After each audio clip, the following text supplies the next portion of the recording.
ও ভাই যায়রা জওয়ান জমাকেরা, ও আমার মুরব্বিয়ানেরা, বাবারা শুনে কে দিয়ে বেশ কিছু দূর যাওয়ার পরে আস্তে আস্তে আসরের ওয়াক্ত হয়ে গেল। আসরের নামাজ কানা আদায় করলেন। আসরের নামাজ কানা আদায় করে আসরের নামাজ কানা সম্পূর্ণ করলেন।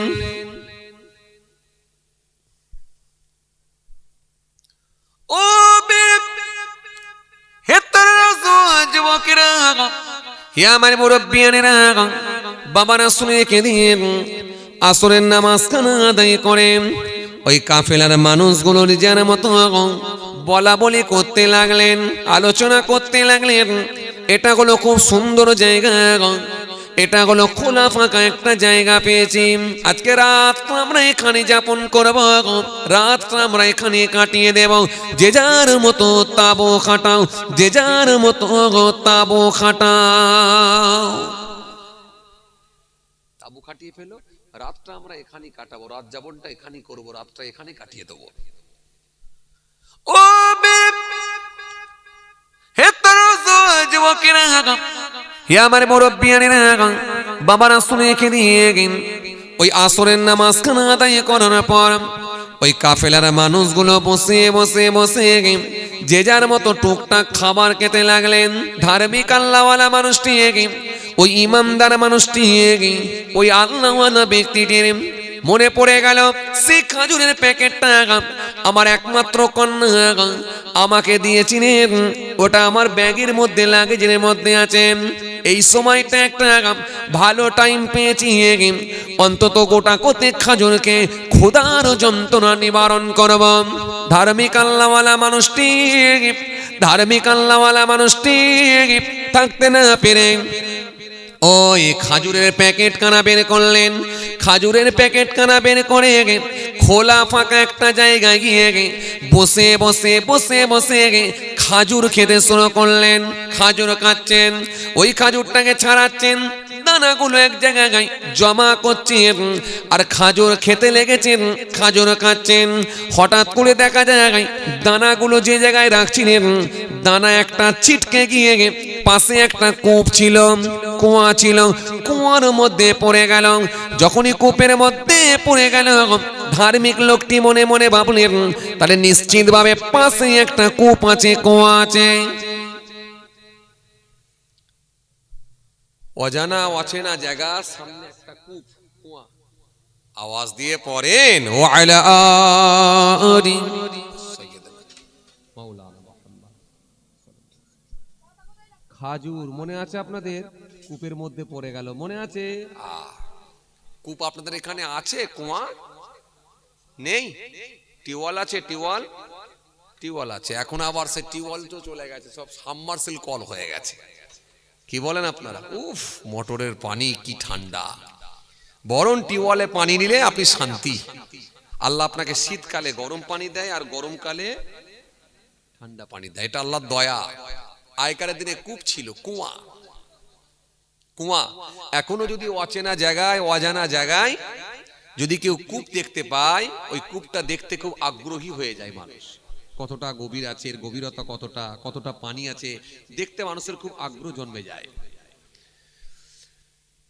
ধার্মিক আল্লাহওয়ালা মানুষটি দেখলেন যখন কূপের মধ্যে খাজুরের দানা পড়েছে, তিনি মনে মনে ভাবলেন কূপটা কতটা গভীরতা আছে, কতটা পানি আছে একটু দেখি বলে যখন কূপের সামনে গিয়ে কূপের দিকে তাকালেন, পানির দিকে তাকালেন, তাকিয়ে দেখলেন পানিটা অটোমেটিকলি আল্লাহর কুদরতি ক্ষমতায় পানির কালারটা লাল বর্ণের হয়ে যাচ্ছে, লাল কালারের হয়ে যাচ্ছে। মুহূর্তের মধ্যে দেখা যায় রক্তে পরিণত হলো, পুরোটাই লাল বর্ণের হয়ে গেল।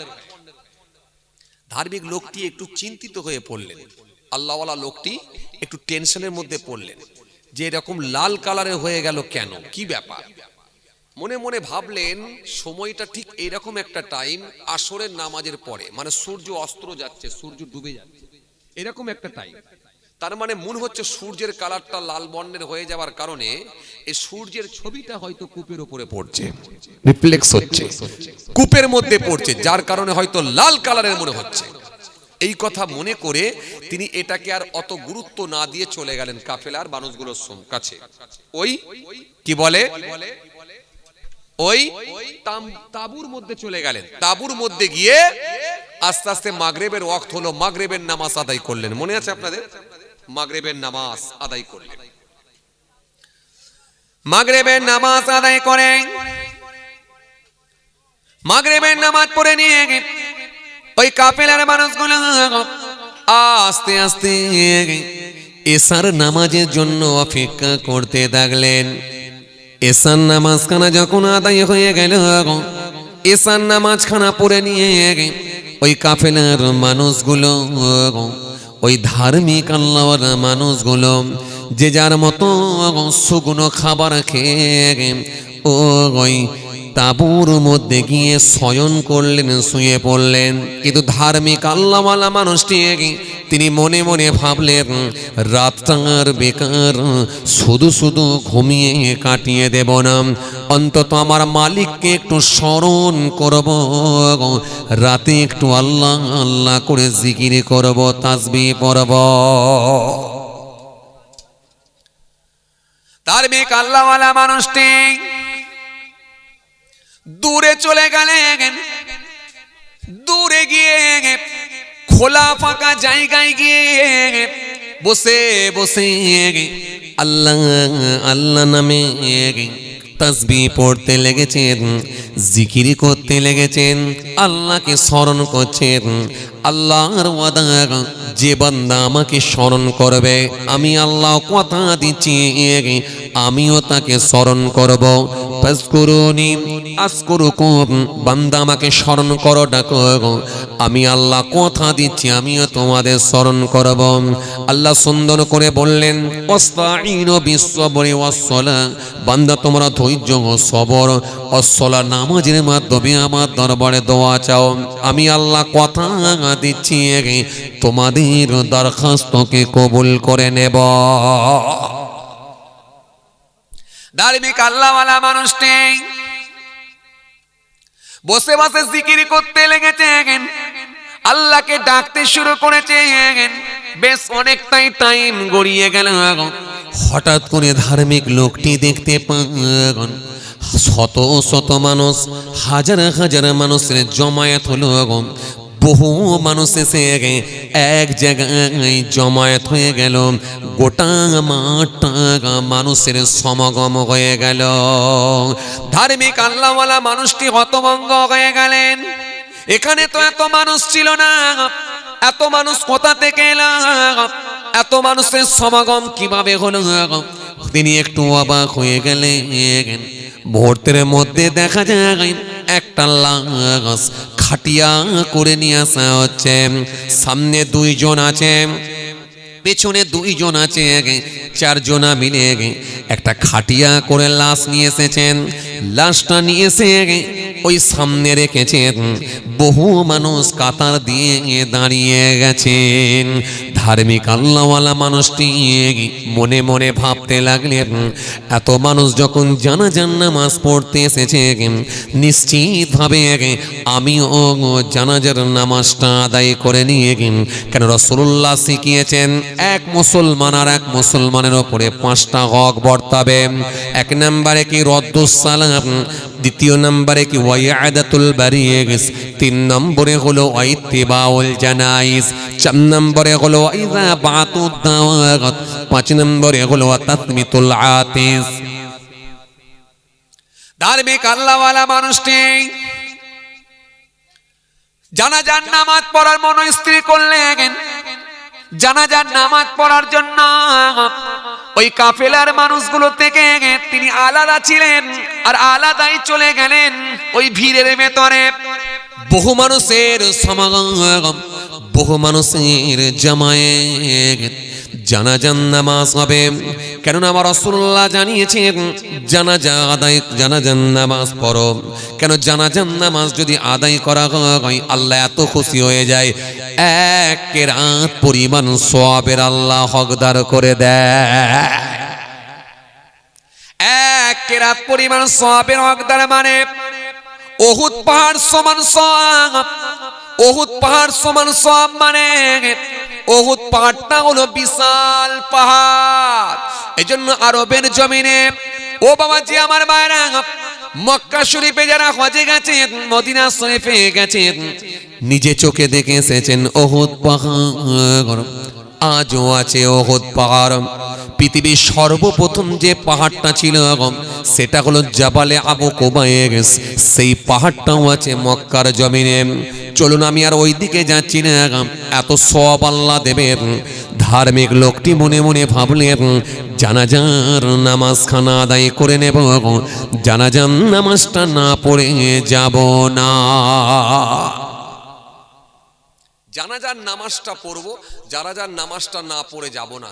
জানাজার নামাজ পড়ার জন্য ধার্মিক আল্লাহওয়ালা মানুষটি ওই মানুষগুলোর ভেতরে জামায়াত হয়ে গেলেন, ওই মানুষগুলোর ভেতরে গিয়ে দাঁড়িয়ে গেলেন, ওই মানুষগুলোর সঙ্গে গিয়ে জমায়েত হলেন, একই সঙ্গে গিয়ে দাঁড়িয়ে গেলেন।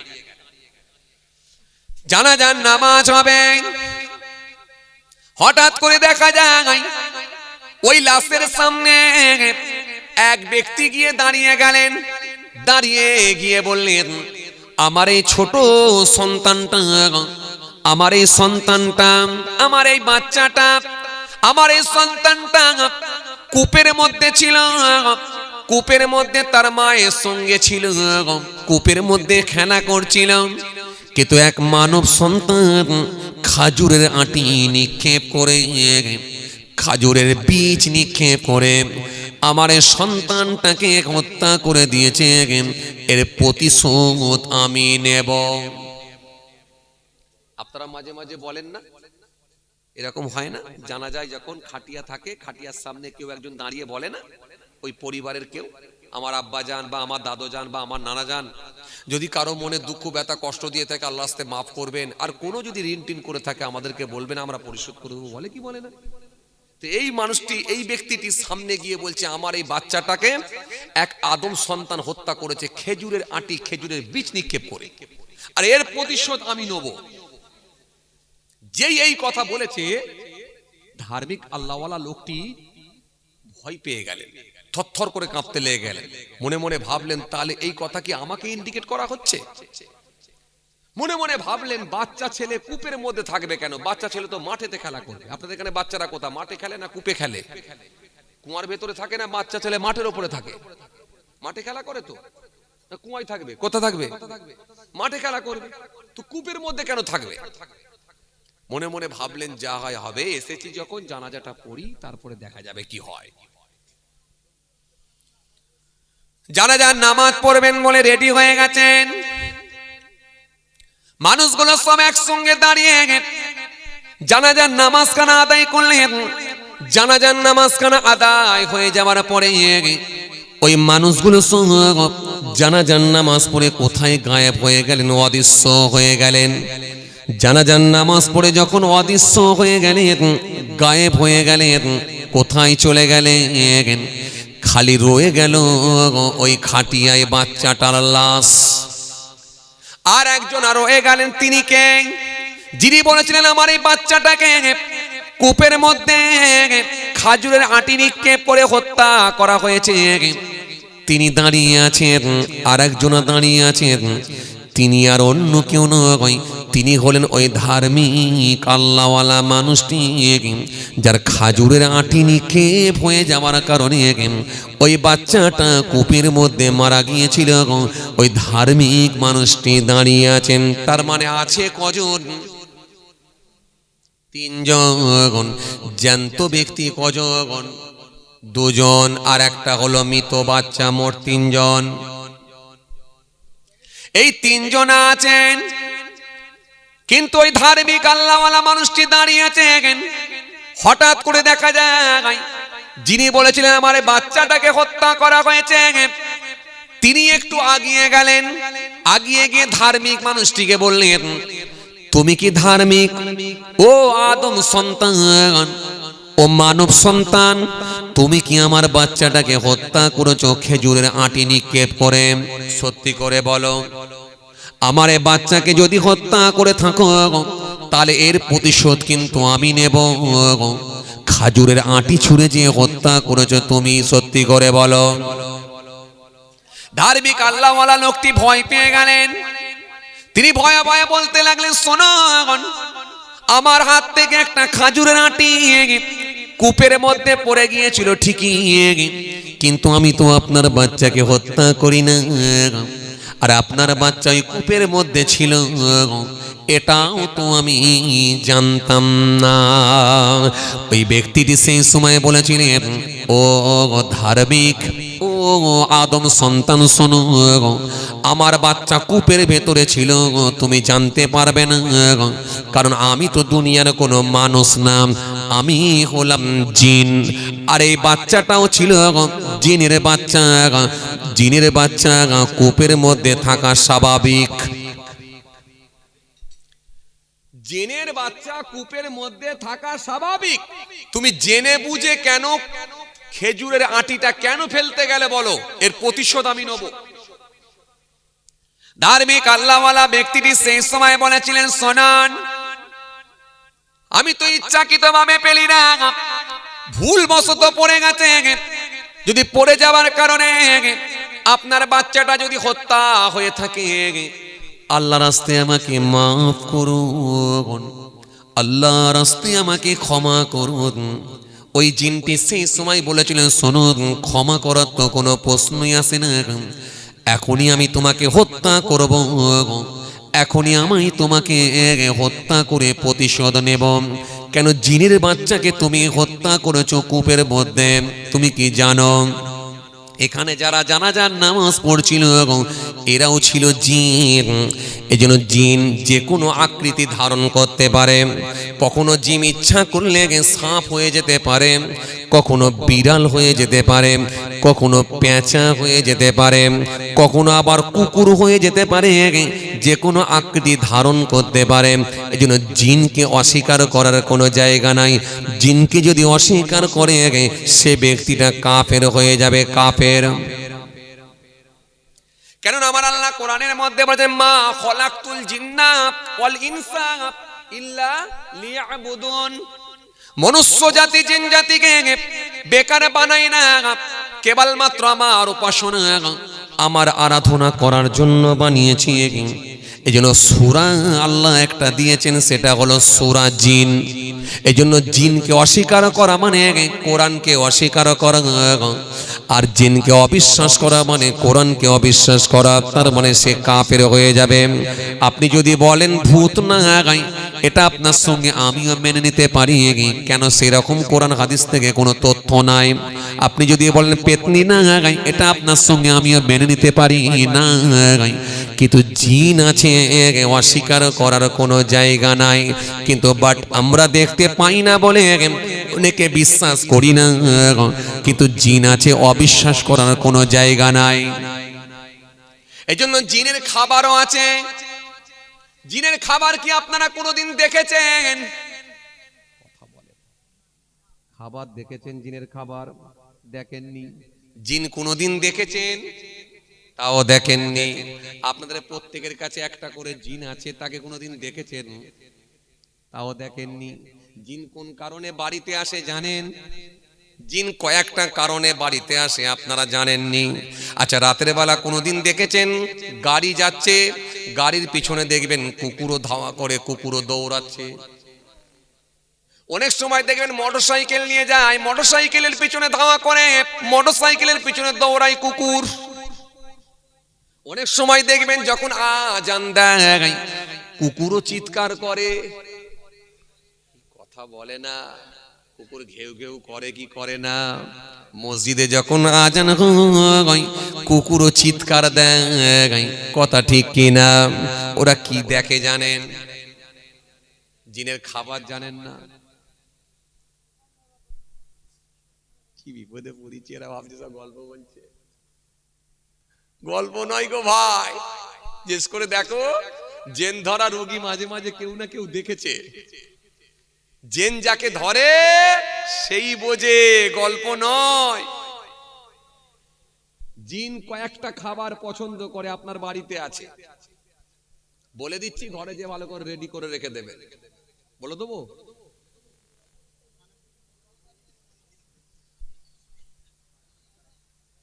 হ্যাঁ, গল্প নয়, জিন খাবে, জিন খায় কয়েকটা খাবার। কি বিপদে পড়েছি আল্লাহ, এরা ভাবছে মনে গল্প বলছে হুজুর। না, জিনের খাবার আছে। হ্যাঁ,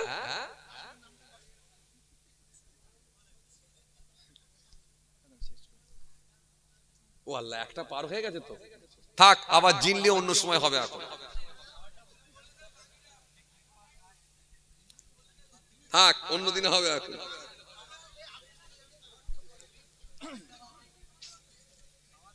ফের জিনের খাবার অন্যদিনে হবে। এখন আজকে মানুষের খাবারটা হোক। কি খাবার আছে? কি খাবার আছে? গোস্ত দিয়ে খিচুড়ি, বাহ, এই মানুষের খাবারটা হোক। আর ওই খিচুড়ির হাড্ডিগুলোকে ভালো করে রেখে দেবেন, ওটাই হলো জিনের খাবার। খিচুড়ি মানে গোস্তের হাড্ডি, হাড্ডি ওরা খায়। আর কাঁটা খায়, কাঁটা, মাছের কাঁটা। এজন্য জিন কখন রাগান্বিত হয় জানেন? যখন ওই থালার ওপরে হাড্ডি রেখে আর কাঁটা রেখে অনেকে আবার থালার ওপরে হাত ধুয়ে ফেলে। হাত ধুয়ে ফেলবেন না, হাড়ের ওপরে, কাঁটার ওপরে হাত ধোবেন না। সিলিঞ্চিতে অনেক সময় দেখবেন হাড্ডি, চিকেন হতে পারে, মটন হতে পারে, বিফ হতে পারে, খেয়ে দেখবেন হাড্ডি জমা করে, কাঁটা রাখে মাছের, রেখে দিয়ে হাত ধুয়ে ফেলে। সিলিঞ্চিতে হাত ধোবেন না, এই কাঁটার ওপরে, হাড়ের ওপরে। জিন রাগান্বিত হয়ে যায়, ধরবে যখন না, মাথা খারাপ। দেখবেন অনেকে, এই ছেড়ে দাও, দেখে নিচ্ছি, এরকম বলে না? উড়ি সর্বনাশ, 3 জন 4 জন মিলে রাখতে পারে না। এরকম ঘটনা ঘটে কি ঘটে না? তবে হ্যাঁ, জিনের ওপরে আল্লাহ মানুষের ক্ষমতা দিয়েছেন। যে জিন ধরা লোকটাকে 3টে 4টে লোক ধরে রাখতে পারে না, আবার ধার্মিক আল্লাহওয়ালা লোকের কাছে নিয়ে এলে আল্লাহওয়ালা মানুষ সেই সময় ফু দিয়ে কোরআনের আয়াত পড়ে দম করে ফু মারে, একবারে অল্প সময়ের মধ্যে নিস্তেজ হয়ে যায়, সেন্সলেস হয়ে যায়, বেহুশ হয়ে যায়, পুরো সুস্থ হয়ে স্বাভাবিক হয়ে যায়, আগের ঘটনা সব ভুলে যায়। কথা বুঝে আসছে? এই যে ধার্মিক আল্লাহওয়ালা লোক যারা হয়ে যায়, জিনের উপরে ক্ষমতা চলে, এমনকি ফেরেশতার ঊর্ধ্বে আল্লাহ সম্মান দিয়ে দেয় আল্লাহওয়ালা ব্যক্তিদের।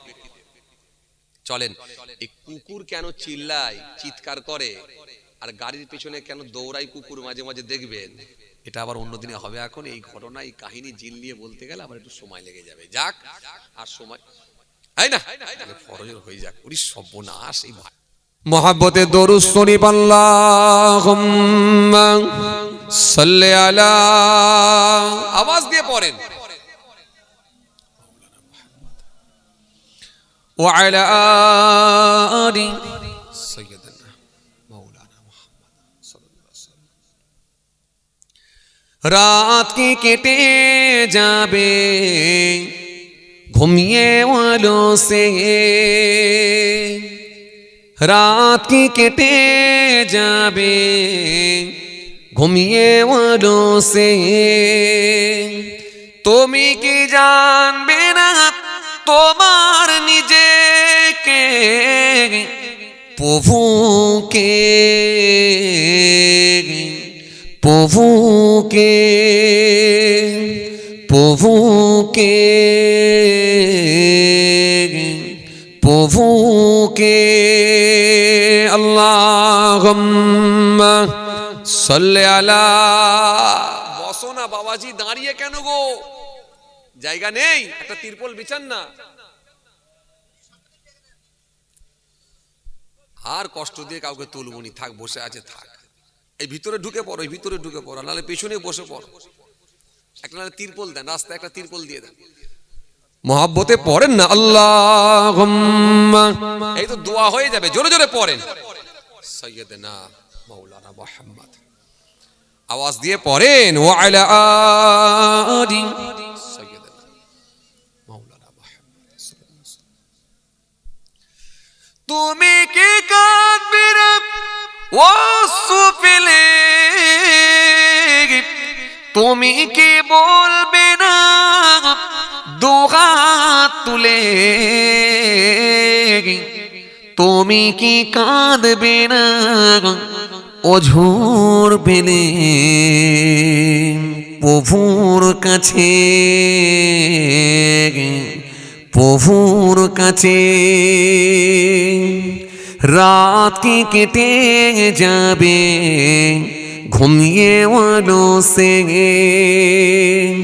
তুমি কি জানবে না তোমার নিজেকে প্রভুকে প্রভুকে আল্লাহুম্মা সাল্লি আলা আওয়াজ দিয়ে পড়েন ওয়া আলা আলি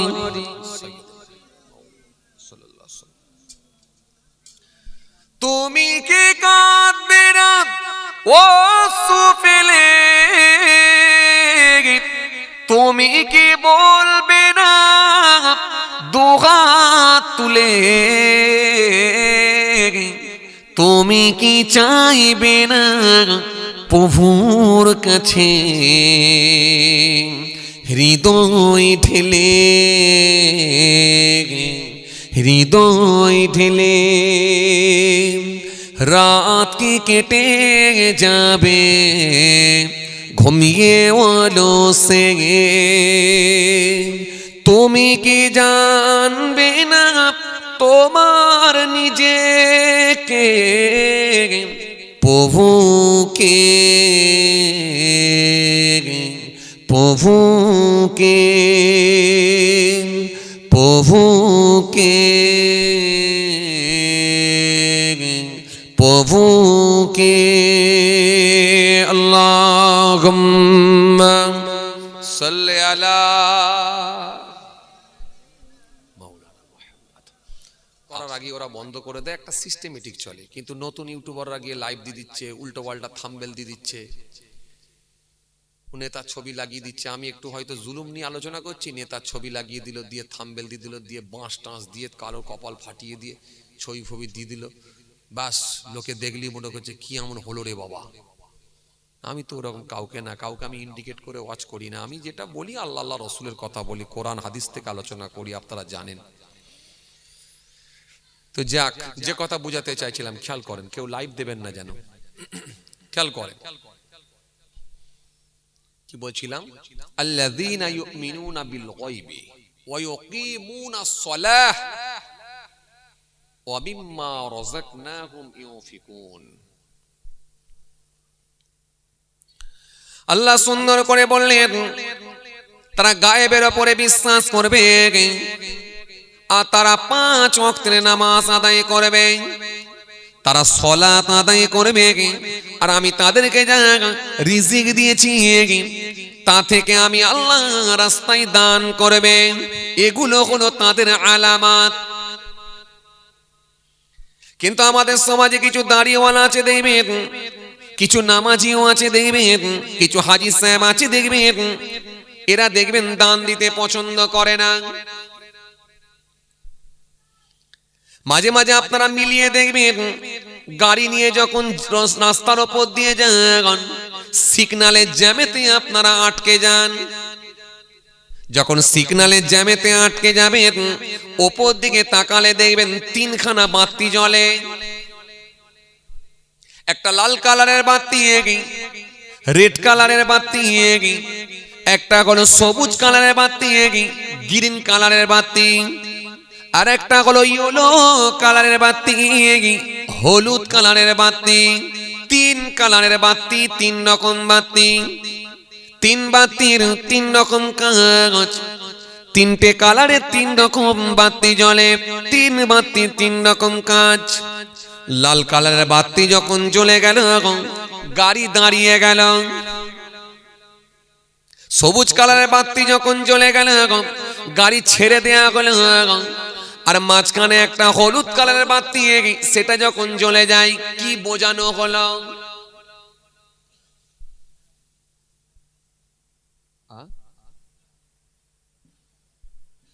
মোটরসাইকেল যারা ড্রাইভিং করেন, 4 চাকা যারা ড্রাইভিং করেন, একটু বলেন তো দেখি হলুদ কালারের সিগন্যাল কি বোঝাতে চাই?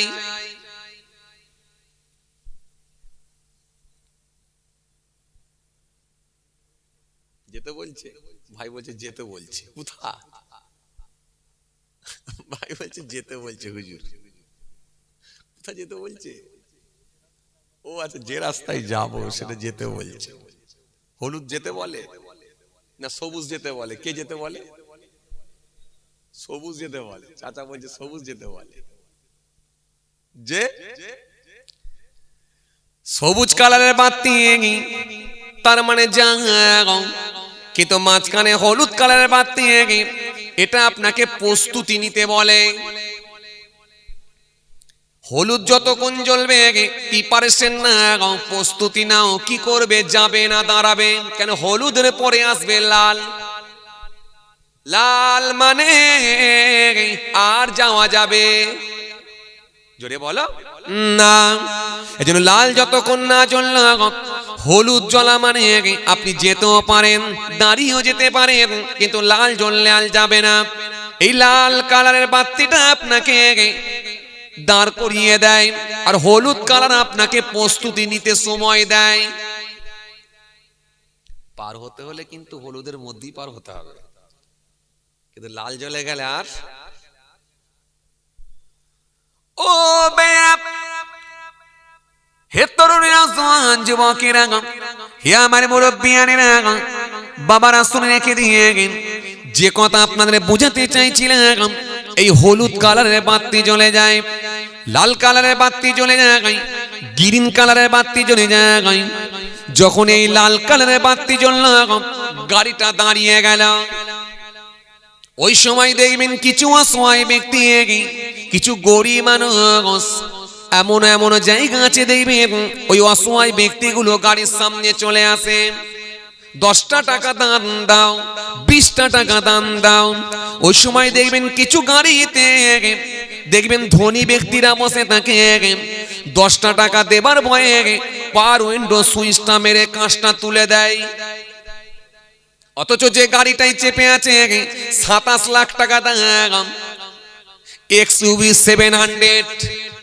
অথচ যে গাড়িটাই চেপে আছে স্করপিও গাড়ি, টপ মডেল, 26 লাখ টাকা দাম। অথচ যে গাড়িটাই চেপে আছে ইনোভা গাড়ি, 24-25 লাখ টাকা দাম, কিন্তু 10 টাকা দেওয়ার ভয়ে গ্লাসটাকে তুলে দেয়, কাঁচটাকে তুলে দেয়। কথা বলছেন না কেন? দেয় কি দেয় না? এমনও লোক আছে দেখবে 10টা টাকা দান দেয় না, অথচ নিজেদেরকে বড় ধার্মিক বলে দাবি করে। এই জন্য আল্লাহ কোরআনের মধ্যে সুন্দর করে বললেন, আর আইতাল্লাযী ইউকাযিবু বিদ্দীন ফাযালিকাল্লাযী ইয়াদুউল ইয়াতীম ওয়ালা ইয়াহুদ্দু আলা তুআমিল মিসকিন ফাওয়াইলুল লিল মুসাল্লিন আল্লাযীনা হুম আন সালাতিহিম সাহুন আল্লাযীনা হুম ইরাউনা ওয়া ইয়ামনাউনাল মাউন। আল্লাহ সুন্দর করে বললেন, ও আমার হাবিব, আপনি কি তাদের দেখেছেন যারা কিয়ামত দিবস সম্পর্কে মিথ্যাচার করে, কিয়ামতকে যারা অস্বীকার করে? ও আমার দোস্ত, ও আমার হাবিব, আপনি কি তাদের দেখেছেন যারা কিয়ামত দিবস সম্পর্কে মিথ্যাচার করে? ফাযালিকাল্লাযী ইয়াদুউল ইয়াতীম, এতিমদেরকে যারা খাদ্য দেয় না, গরিবদেরকে, এতিমদেরকে যারা খাদ্য পর্যন্ত দেবে না। ঈদের দিনে বাপ বেটার ছোট মেয়েটা 3 জনে ঈদের মাঠেতে চলে যায়, ঈদগার মাঠেতে চলে যায়, ঈদগায়ে যায়। 3 জনা নতুন নতুন জামা পরে, কিন্তু পাশের বাড়ি একটা এতিম বাচ্চা চোখ ভরা পানি নিয়ে, বুক ভরা বেদনা নিয়ে মায়ের গলাটা ধরে ঝরঝর ঝরঝর করে কাঁদে। ও আমার আম্মা, আজকে আমার আব্বা কোথায়? আমার আব্বা যদি থাকতো আমাকেও হাত ধরে নিয়ে যেত। ওই জননী মা সেই সময় বাচ্চার মুখের কথা শুনে সেও ঝরঝর ঝরঝর করে কাঁদে। আর আল্লাহ দরবারে মালিক, এই বাচ্চাটার বাপ যদি থাকতো, এই বাচ্চাটাকে হাত ধরে আজকে ঈদের মাঠে নিয়ে যেত। গ্রামের মানুষগুলো যেমন তাদের বাচ্চাগুলোকে ধরে ধরে নিয়ে যায়, আল্লাহ দরবারে কাঁদে, আর বাচ্চাটার মাথায় হাত বোলায়, সান্ত্বনা দেয়। ও আমার ছেলে, ও আমার বাচ্চা, ও আমার ছেলে, কেঁদো না বাবা, কেঁদো না, আমি তোমার বাপ, আমি তোমার মা, কেঁদো না, কেঁদো না, কেঁদো না, কেঁদো না, কেঁদো না। আল্লাহ তোমাকে বড় করবে, আল্লাহ তোমাকে বড় করবে, আল্লাহ তোমাকে বড় করবে। দোয়া চাই। ও বাবাজি আমার ভাইরা, নবী আমার সুন্দর করে জানিয়ে দিলেন, এই জন্য আমার আল্লাহ সুন্দর করে জানিয়ে দিলেন, ও আমার হাবিব শোনেন, যারা এতিমদেরকে খাদ্য দেয় না, অসহায় ব্যক্তিদেরকে যারা খাদ্য দেবে না, একটু মাথাতেও হাত বোলাবে না, একটু তাদের মুখে হাসি ফোটাবে না, আমি আল্লাহ বলি তাদের কোনো মূল্য নাই, তাদের কোনো দাম নাই। এই জন্য আমার আল্লাহ সুন্দর করে বললেন, ফাযালিকাল্লাযী ইয়াদুল ইয়াতীম ওয়ালা ইয়াহুদ্দু আলা তুআমিল মিসকিন। আর মিসকিনদেরকে যারা খাদ্য দেবে না, আমি আল্লাহ বলছি ফাওয়াইলুল লিল মুসাল্লিন, ওই নামাজীদের জন্য হলো কপাল ফাটা, কপাল ফাটা। তাহলে নামাজি হয় দুই ধরনের, একটা হলো আল্লাহর সন্তুষ্টি, আল্লাহকে রাজি করে আল্লাহওয়ালা, আর একটা নামাজ পড়ে হয়ে যায় কপাল ফাটা। কিছু কথা বুঝতে পারছেন? বুঝতে পারছেন? চলুন এবার আমি প্রথমে আপনাদেরকে কি বলছিলাম, মুত্তাকি লোকেদের ভেতরে কতগুলো গুণ থাকবে। এক নম্বরে কি বললাম, এরা এক নম্বরে গায়েবের উপরে বিশ্বাস করবে। দ্বিতীয় নম্বরে কি বলেছিলাম, 5 ওয়াক্ত নামাজ আদায় করবে। 3 নম্বরে কি বলেছিলাম, আমার আল্লাহ বলছেন আমি তাদেরকে যা রিজিক দিয়েছি তা থেকে আমি আল্লাহ রাস্তায় কিছু দান করে দেবে। জোরে হবে না? খুশি মনে হয় না? আল্লাযীনা ইউমিনুনা বিল গায়ব ওয়া ইউকিমুনাস সালাহ ওয়া মিম্মা রাযাকনাহুম ইউনফিকুন। ওয়াল্লাযীনা ইউমিনুনা বিমা উনজিলা ইলাইকা ওয়া মা উনজিলা মিন ক্বাবলিক ওয়া বিল আখিরাতি হুম ইউকিনুন। আমার আল্লাহ এর পরে বললেন, ও আমার হাবিব শোনেন, ও ঈমানদারগুলো কারা শোনেন, আমি আল্লাহ আপনার উপরে যা নাজিল করেছি এবং আপনার পূর্বেও যা নাজিল করেছিলাম সেগুলোর উপরে তারা বিশ্বাস করবে। নবীর উপরে কি নাজিল হয়েছিল? কথা বলে না। কি? কোরআন শরীফ, মহাগ্রন্থ, আল্লাহর কালাম, কালামুল্লাহ কোরআন শরীফ। কোরআন শরীফ এমন একটা গ্রন্থ, এই গ্রন্থ এমন একটা, এটাকে নিয়ে যে অ্যানালাইসিস করেছে, যে গবেষণা করেছে, সেই ইসলামের ছত্র ছায়ায় সে কালিমা পড়ে ঈমান কবুল করেছে। জোরে বলতে পারেন না? জোরে হয় না? যে পড়তে পারে না, যে পড়তে পারে না, যে বুঝতে পারে না, সেই কোরআনের অপব্যাখ্যা করেছে। কিন্তু যে পড়েছে সেই কোরআন মেনে ঈমান কবুল করেছে। গ্যারি মিলারের মতো মানুষ, ডক্টর মারিস মোকাইলের মতো মানুষ, কেসিয়াস কেলের মতো মানুষ, দলাই লামার মতো মানুষ, হ্যানুম্যানের মতো মানুষ, পৃথিবী বিখ্যাত মানুষ, যাদের জনপ্রিয়তা গোটা পৃথিবী জুড়ে, এত বড় বড় পপুলার ব্যক্তি ছিলেন যাদেরকে সবাই চেনে, এরা ইসলামের ছত্র ছায়ায় এসে কোরআন পড়ে ঈমান কবুল করল। আর ওয়াসিম বাবু কোরআনের ভুল ধরতে গিয়ে মানুষের কাছে হেয় প্রতিপন্ন হলো, লোকে থুতু নিক্ষেপ করে। কথা ঠিক কিনা বল বলো? কোরআন শরীফের ভুল ধরবে? আল্লাহ নিজে বলছেন, ওয়া ইন কুনতুম ফি রাইবিম মিম্মা নাযালনা আলা আবদিনা ফাতু বিসূরাতিন মিন মিসলিহি ওয়াদউ শুহাদাকুম মিন দুনিল্লাহ ইন কুনতুম সাদিকিন। আল্লাহ নিজে কোরআনের মধ্যে বলছেন, কোরআনের ভুল ধরবে। আল্লাহ বলছে এই কোরআনের মধ্যে কোনো ভুল নাই। যদি তোমাদের সন্দেহ জাগে, যদি তোমাদের মনে হয়, তো কোরআনের মতো একটা সূরা তৈরি করে দেখাও। আমি যেভাবে সূরা বানিয়েছি, আয়াত তৈরি করেছি, একটা তৈরি করে দেখাও। আল্লাহ বলছে যার খুশি সাহায্য নাও। যে মানুষের সাহায্য নিলে মনে হবে তোমাদের নেওয়া, নিলে তোমরা মনে হবে সাকসেস হবে বা নেওয়া দরকার আছে মনে হয়, নাও, আপত্তি নেই। খালি আল্লাহর সাহায্য ছাড়া। ইন কুনতুম সাদিকিন, যদি তোমরা সত্যবাদী হও চ্যালেঞ্জ গ্রহণ করো। আজও পর্যন্ত কেউ এই চ্যালেঞ্জ গ্রহণ করতে পারেনি।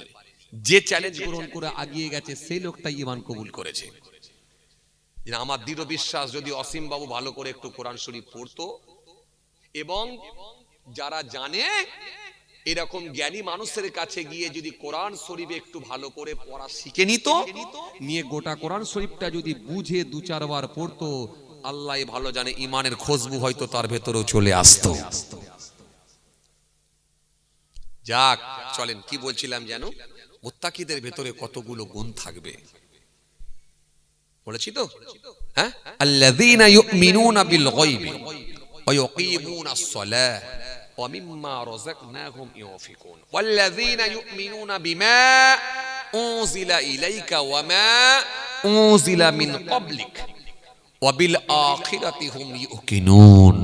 আল্লাহ বলছে শোনো হাবিব, তোমার উপরে যা নাজিল করেছি এবং তোমার পূর্বেও যা নাজিল করেছিলাম সেগুলোর উপরে তারা বিশ্বাস করবে। জোরে বলবেন না, তোমার পূর্বেও যা নাজিল করেছিলাম। পূর্বে কি নাজিল করা হয়েছিল?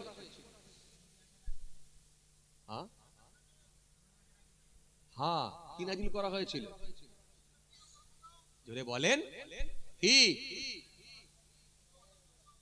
হ্যাঁ, কি? নবী আসার আগে যে আসমানি কিতাবগুলো অবতীর্ণ হয়েছিল সেগুলোর উপর বিশ্বাস স্থাপন করা, মেনে নেওয়া। ওয়াল্লাযীনা ইউমিনুনা বিমা উনজিলা ইলাইকা ওয়া মা উনজিলা মিন ক্বাবলিক ওয়া বিল আখিরাতি হুম ইউকিনুন। আর আমি আল্লাহ বলি তারা আখিরাতের উপরে বিশ্বাস করবে, আখিরাতের উপরে তাদের ইয়াকিন থাকবে। জোরে বলবেন না। এইগুলো থাকলে মুত্তাকি লোক বলে আল্লাহর কাছে গণ্য হয়ে যাবে। আর মুত্তাকি লোক বলে যখন আল্লাহর কাছে আপনি গণ্য হয়ে যাবেন, তখন আপনি বড় মাস্টার হলেও সমস্যা হবে না, বড় ডক্টর হলেও সমস্যা হবে না, বড় ইঞ্জিনিয়ার হলেও সমস্যা হবে না, বড় ব্যবসায়ী হলেও সমস্যা হবে না। আপনি যদি মুত্তাকি হয়ে যদি ডক্টর হতে পারেন, মাস্টার হতে পারেন, ইঞ্জিনিয়ার হতে পারেন, ব্যবসায়ী হতে পারেন, নিশ্চিতভাবে আল্লাহর সঙ্গে আপনার কানেকশন, ট্রানজাকশন, সম্পর্ক থাকবে। জোরে বলতে পারেন না? আরো জোরে হয় না? এখানে কি কোনো মাস্টার বসে আছেন? এর ভেতরে কি কোনো মাস্টার আছে? কথা কয় না। কোনো মাস্টার নেই, বাদ দেন। আচ্ছা, কোনো ডক্টর আছেন? এমবিবিএস ডাক্তার নেই। কোনো প্রফেসর আছেন? College professor? না, প্রফেসরও নেই, ডক্টরও নেই, মাস্টারও নেই। আর ইঞ্জিনিয়ার আছেন? নেই। উকিল বাবু আছেন কেউ? তাও নেই। তার মানে এই দুনিয়ায় যারা নিজেদেরকে অনেক দামি বলে মনে করে তাদের এগুলো লাগে না, কথা বলে না, তারা এই মাহফিলে আসে না। ওরা নিজেদেরকে অনেক দামি লোক বলে মনে করে। বাহ, ভালো জিনিস, অসুবিধা নাই। কিন্তু এখানে যারা বসে আছে তারা কারা? ডাক্তার ছাড়া, মাস্টার ছাড়া, উকিল ছাড়া, হাকিম ছাড়া, ইঞ্জিনিয়ার ছাড়া, কবিরাজ ছাড়া কারা? বসে আছে এখানে সবজি বিক্রেতা, বসে আছে এখানে পানের দোকানদার, বসে আছে এখানে মুদিখানা দোকানদার, বসে আছে এখানে মাঠে জোন খাটা লোক, ভালো বলেছে, মাঠে লেবার খাটা লোক বসে আছে। এরা বুঝেছে যে আল্লাহর কাছে যখন যেতে হবে মাহফিলেও বসা দরকার আছে। তাহলে কিছু মানুষ তারা কিন্তু। আচ্ছা, এবারে আপনারা বলেন, বৃদ্ধাশ্রমে যারা ভরে দেয়, ইমাম সাহেব কি তার কোনোদিন বাপ মাকে বৃদ্ধাশ্রমে ভরেছে খবর পেয়েছেন? কথা বলে না। পেয়েছেন? পাননি। আচ্ছা, বৃদ্ধাশ্রমে যারা যে যার বাপ মাকে ভরে দিয়েছে, বেশিরভাগই সব ডাক্তার মাস্টারের নাম শুনেছেন না মাঠে জোন খাটার লোকের নাম শুনেছেন? ডাক্তার মাস্টার, মানে ইনকাম যাদের বেশি তারাই বৃদ্ধাশ্রমে পাঠাচ্ছে বেশি। কারা বুঝতে পারছেন? কারণ ওরা তো এখানে বসে না। আপনারা এখানে মাঠা জোন খাটা লোক হলেও পান দোকানদার, চা দোকানদার হলেও আপনারা এখানে বসেন, তার মানে আপনাদের ভেতরে দিন আছে। আসেন, খেয়াল করেন, লক্ষ্য করেন, চলুন। তাহলে আপনাকে আমি কি বুঝাতে চেয়েছিলাম, আপনি আল্লাহর দরবারে যদি মুত্তাকি বলে গণ্য হয়ে যান, তাহলে আপনি বড় ব্যবসায়ী হলেও, ছোটখাটো একটা জন খাটা লোক হলেও আপনার কিন্তু মূল্য আল্লাহ কমাবে না। জোরে বলতে পারেন না? এখানে যারা বসে আছেন তারা মনে মনে ভাবছেন আমাদের কোনো মূল্য নাই, এমনও লোক থাকতে পারে। আমি একজন মাঠে লেবার খাটা মানুষ, জন খাটা মানুষ, ভাই বলছিল জন খাটা মানুষ, তার মানে আল্লাহর দরবারে আমার মনে হয় কোনো মূল্য নেই। কে বলেছে আপনাকে? কে বলেছে? মনে রাখবেন, এই এলাকার সব থেকে ধনী লোকটা যদি জুম্মার দিনে মসজিদের ফাঁস কাতারে গিয়ে দাঁড়ায়, এই এলাকার সব থেকে গরিব লোকটাও কিন্তু মসজিদের ফাঁস কাতারে গিয়ে ধনী লোকটার পাশে যদি দাঁড়ায়, ওই ধনী লোকটার ক্ষমতা নাই ওই গরিব লোকটাকে বলতে পারে যে পেছনের লাইনে চলে যাও। কথা বলে না। এমনি যখন স্টেজে উঠে বসতে যাবে বলবে এই নিচে গিয়ে বস, কিন্তু মসজিদের ভেতরে ঢুকে গেলে, তাহলে এই সম্মানটা কে বাড়িয়েছে? জোরে বলো, কে বাড়িয়েছে? কে বাড়িয়েছে? তারাবির দিনে যখন ধনী লোকের পাশে গিয়ে দাঁড়াবেন, আপনাকে বলতে পারবে না পেছনের কাতারে যাও, হিম্মত নাই, ক্ষমতা নাই। কারণ এই সম্মানটা আল্লাহ আপনাকে দিয়েছে, গরিব আপনি হতে পারেন। আল্লাহ আপনাকে কত ভালোবাসেন। নবী এই জন্য বলেন আল কাযিবু হাবিবুল্লাহ, একটা ধার্মিক শ্রমিক হলো আল্লাহর দোস্ত, আল্লাহর বন্ধু। জোরে বলতে পারেন না? একটা ধার্মিক শ্রমিক হলো আল্লাহর দোস্ত, আল্লাহর বন্ধু। আল্লাহর বন্ধু বলে ধনী ধার্মিক শ্রমিককে আল্লাহর বন্ধু বলে আল্লাহ নিজে ঘোষণা দিয়ে দিয়েছে। আপনি ঘাবড়াচ্ছেন কেন? হ্যাঁ, এইটাই তো ইসলাম। ইসলামে উঁচু বংশ নিচু বংশ বলে কিছু নাই, ভালো বংশ নিচু বংশ বলে কিছু নাই, সাদা চামড়া কালো চামড়ার মধ্যে কোনো তফাৎ নাই, সাদা চামড়া কালো চামড়ার মধ্যে কোনো তফাৎ নাই, গরিব আর বড় লোকের মধ্যে কোনো তফাৎ নাই, কোনো ভেদাভেদ নাই। ইসলাম আপনাদের প্রত্যেককে সমান অধিকার দিয়েছে, বাট আমল যদি বেশি হয় আল্লাহর কাছে সেই ব্যক্তি প্রিয় বলে গণ্য হবে। সে একটা ঠেলাওয়ালা মুলাওয়ালাও হতে পারে, একটা হুজুর সাহেব পীর সাহেব হতে পারে। তাহলে আপনি নিজেকে কেন এত তুচ্ছ বলে মনে করছেন? আপনি একজন সবজি বিক্রেতা বলে, আপনি একজন পটল বিক্রেতা বলে, আপনি একজন জন খাটা লোক বলে নিজেকে এত তুচ্ছ বলে মনে করছেন কেন? চলেন, এই কথা বলতে গিয়ে আমার একটু মনে পড়ে যাচ্ছে, কষ্ট হয়ে যাচ্ছে আপনাদের? মাশাআল্লাহ, খেয়াল করেন, আর একটুখানি আলোচনা করে দোয়া করে দেবো। খেয়াল করেন, আমার একটু মনে পড়ে যাচ্ছে। বাগদাদের জমিনে একজন ধার্মিক আল্লাহওয়ালা ব্যক্তি ছিলেন। বাগদাদের জমিনে মস্ত বড় আল্লাহওয়ালা ব্যক্তি, ধার্মিক ব্যক্তি, কিন্তু বড় ব্যবসায়ী ছিলেন। কেমন ধার্মিক? ভালো করে শোনেন, কেমন ধার্মিক? এলাকার মানুষগুলো বলছেন জীবনে কোনোদিন ফজরের নামাজ কাজা আছে নাকি আমাদের জানা নাই। জোরে বলতে পারেন না? জীবনে কোনোদিন ফজরের নামাজ কাজা ছিল কিনা এটা আমাদের জানা নাই। নামাজিকে চেনা যায় দুই ওয়াক্তের নামাজ দিয়ে, এক এশার নামাজ, দুই হলো ফজরের নামাজ। এই দুই ওয়াক্তের নামাজ দিয়ে নামাজিকে টেস্ট করা যায় তুমি কত বড় নামাজি হয়েছো। কথা বলছেন না কেন? হ্যাঁ, ওই এক ওয়াক্ত দু ওয়াক্ত কারোর সাথে সঙ্গে পাল্লাই পড়ে আর কন্টিনিউ চালিয়ে যাওয়া ফজর পর্যন্ত অত সহজ নয়। আবার এই ঠান্ডায় ছেড়ে দে মা কেঁদে বাঁচি, কথা বলে না। আবার ফজরের সময় যদি মোটরের পানি হয়, উনি বাপরে বাপ, আমি তো গরম পানিতে উজু করি, আবার একদিন মনে করলাম আবার মেশিন ফিশিন চালাবো, তাড়াতাড়ি এই ঠান্ডা পানিতে উজু করলি, হাতে যখন পানিটা পড়েছে না পুরো হাতটা অবাস হয়ে গেছে, বুঝতে পারিনি যে হাতটা আছে নাকি। তো সহজ নয় বাবাজি, ছেড়ে দে মা কেঁদে বাঁচি এমনি। হ্যাঁ, নামাজকে বলো না কাজ আছে, কাজকে বলো আমার নামাজ আছে।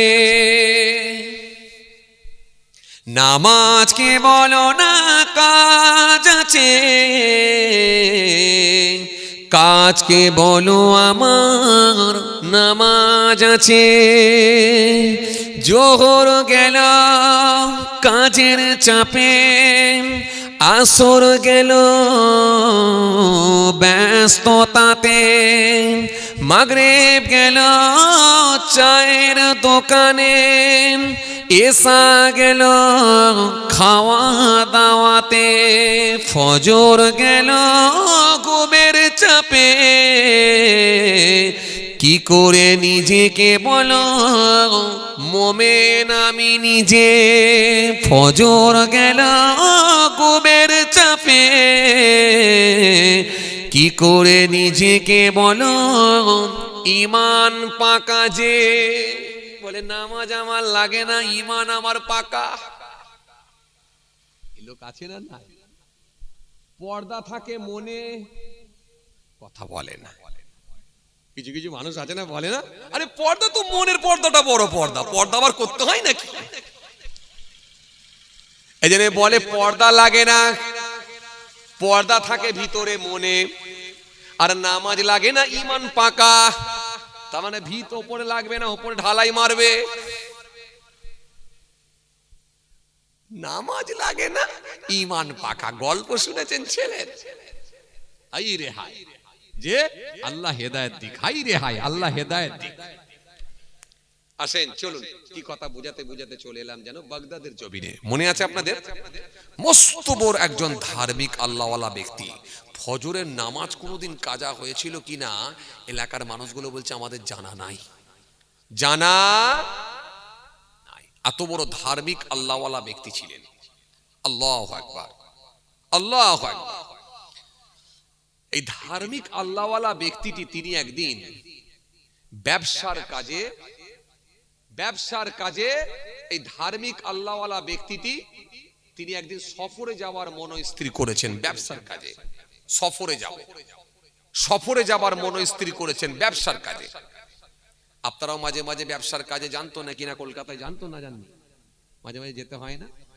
কাপড়ের ব্যবসা করেন আপনি, যেতে হয় না? ওখান থেকে কাপড় কিনে নিয়ে এলেন বড় বাজার থেকে, নিউ মার্কেট থেকে কিনে নিয়ে এসে এখানে নিয়ে এসে কি করলেন? সেটাকে কিছু অংশ লাভ রেখে বিক্রি করে দিলেন, লভ্যাংশ কিছু রেখে বিক্রি করে দিলেন। তার মানে ওখান থেকে কিছু ইনকাম হলো, এটাই আপনার ব্যবসা। ধনের চাবিকাঠি হলো ব্যবসা, ধনের চাবিকাঠি হলো ব্যবসা। ব্যবসা করো, ব্যবসা করাতে কোনো আপত্তি নেই, কিন্তু আপনি যখন এই লভ্যাংশ কিছু রেখে যখন বিক্রি করে দিলেন, এটাই আপনার ইনকাম। ধার্মিক আল্লাহওয়ালা ব্যক্তিটি সফরে যাওয়ার মনস্থির করেছেন। আমি সেই সময়কার কথা বলছি, খলিফা হারুন রশিদের পিরিয়ডের সময়কার কথা বলছি, সেই সময়কার কথা। খলিফা হারুন রশিদের পিরিয়ডের সময়, সেই সময়কার কথা, খলিফা হারুন রশিদের পিরিয়ডে, সেই আমলের কথা বলছি। ধার্মিক আল্লাহওয়ালা ব্যবসায়ীটি একটু ব্যবসার কাজে সফরে যাওয়ার মনস্থির করেছেন, সফরে যাওয়ার চিন্তা ভাবনা নিয়েছেন। জি, আজকে সফরে যাওয়া তো বড় সহজ। কলকাতায় চলে যাবেন, 1.5-2 ঘন্টা লাগবে। কি কথা ঠিক কিনা বলবেন? 2 ঘন্টায় পৌঁছে গেলেন কলকাতা, হু করে গাড়ি যাচ্ছে। 4 চাকা করে চলে গেলেন, 2 চাকা চলে গেলেন, বাসে করে চলে গেলেন, ভালো ভালো বাস বেরিয়েছে। আজকে সফর খুব সহজ হয়ে গেছে। শুধু তাই না, আপনি এখান থেকে ভিন্ন রাজ্যে যাবেন, হ্যাঁ, পশ্চিম বাংলার বাইরে অন্য রাজ্যে চলে যাবেন, 2-2.5 ঘন্টা লাগবে। ফ্লাইটে চাপলেন, দিল্লিতে নেমে গেলেন, ফ্লাইটে চাপলেন, হায়দ্রাবাদে নেমে গেলেন, ফ্লাইটে চেপে পড়লেন, বোম্বাই নেমে পড়লেন। এই 2.5-3 ঘন্টা সময় লাগে, চলে গেলেন। কিন্তু যদি বলা হয় বোম্বাই পর্যন্ত হেঁটে হেঁটে যাও, কথা বলে না, কদিন লাগবে? কোন হিসাব নেই। আগেকার দিনে ট্রেনেতেই তো 3 দিন লাগে, হেঁটে বলছে 3 মাস ধরো। যে আগেকার দিনের লোকেরা দেখবেন, জিজ্ঞাসা করে দেখবেন, পানি জাহাজে করে হজে যেত, পানি জাহাজে করে হজে যেত, হজে যেত পানি জাহাজে করে। পানি জাহাজে করে হজে গেলে ক মাস সময় লাগতো বাবাজি?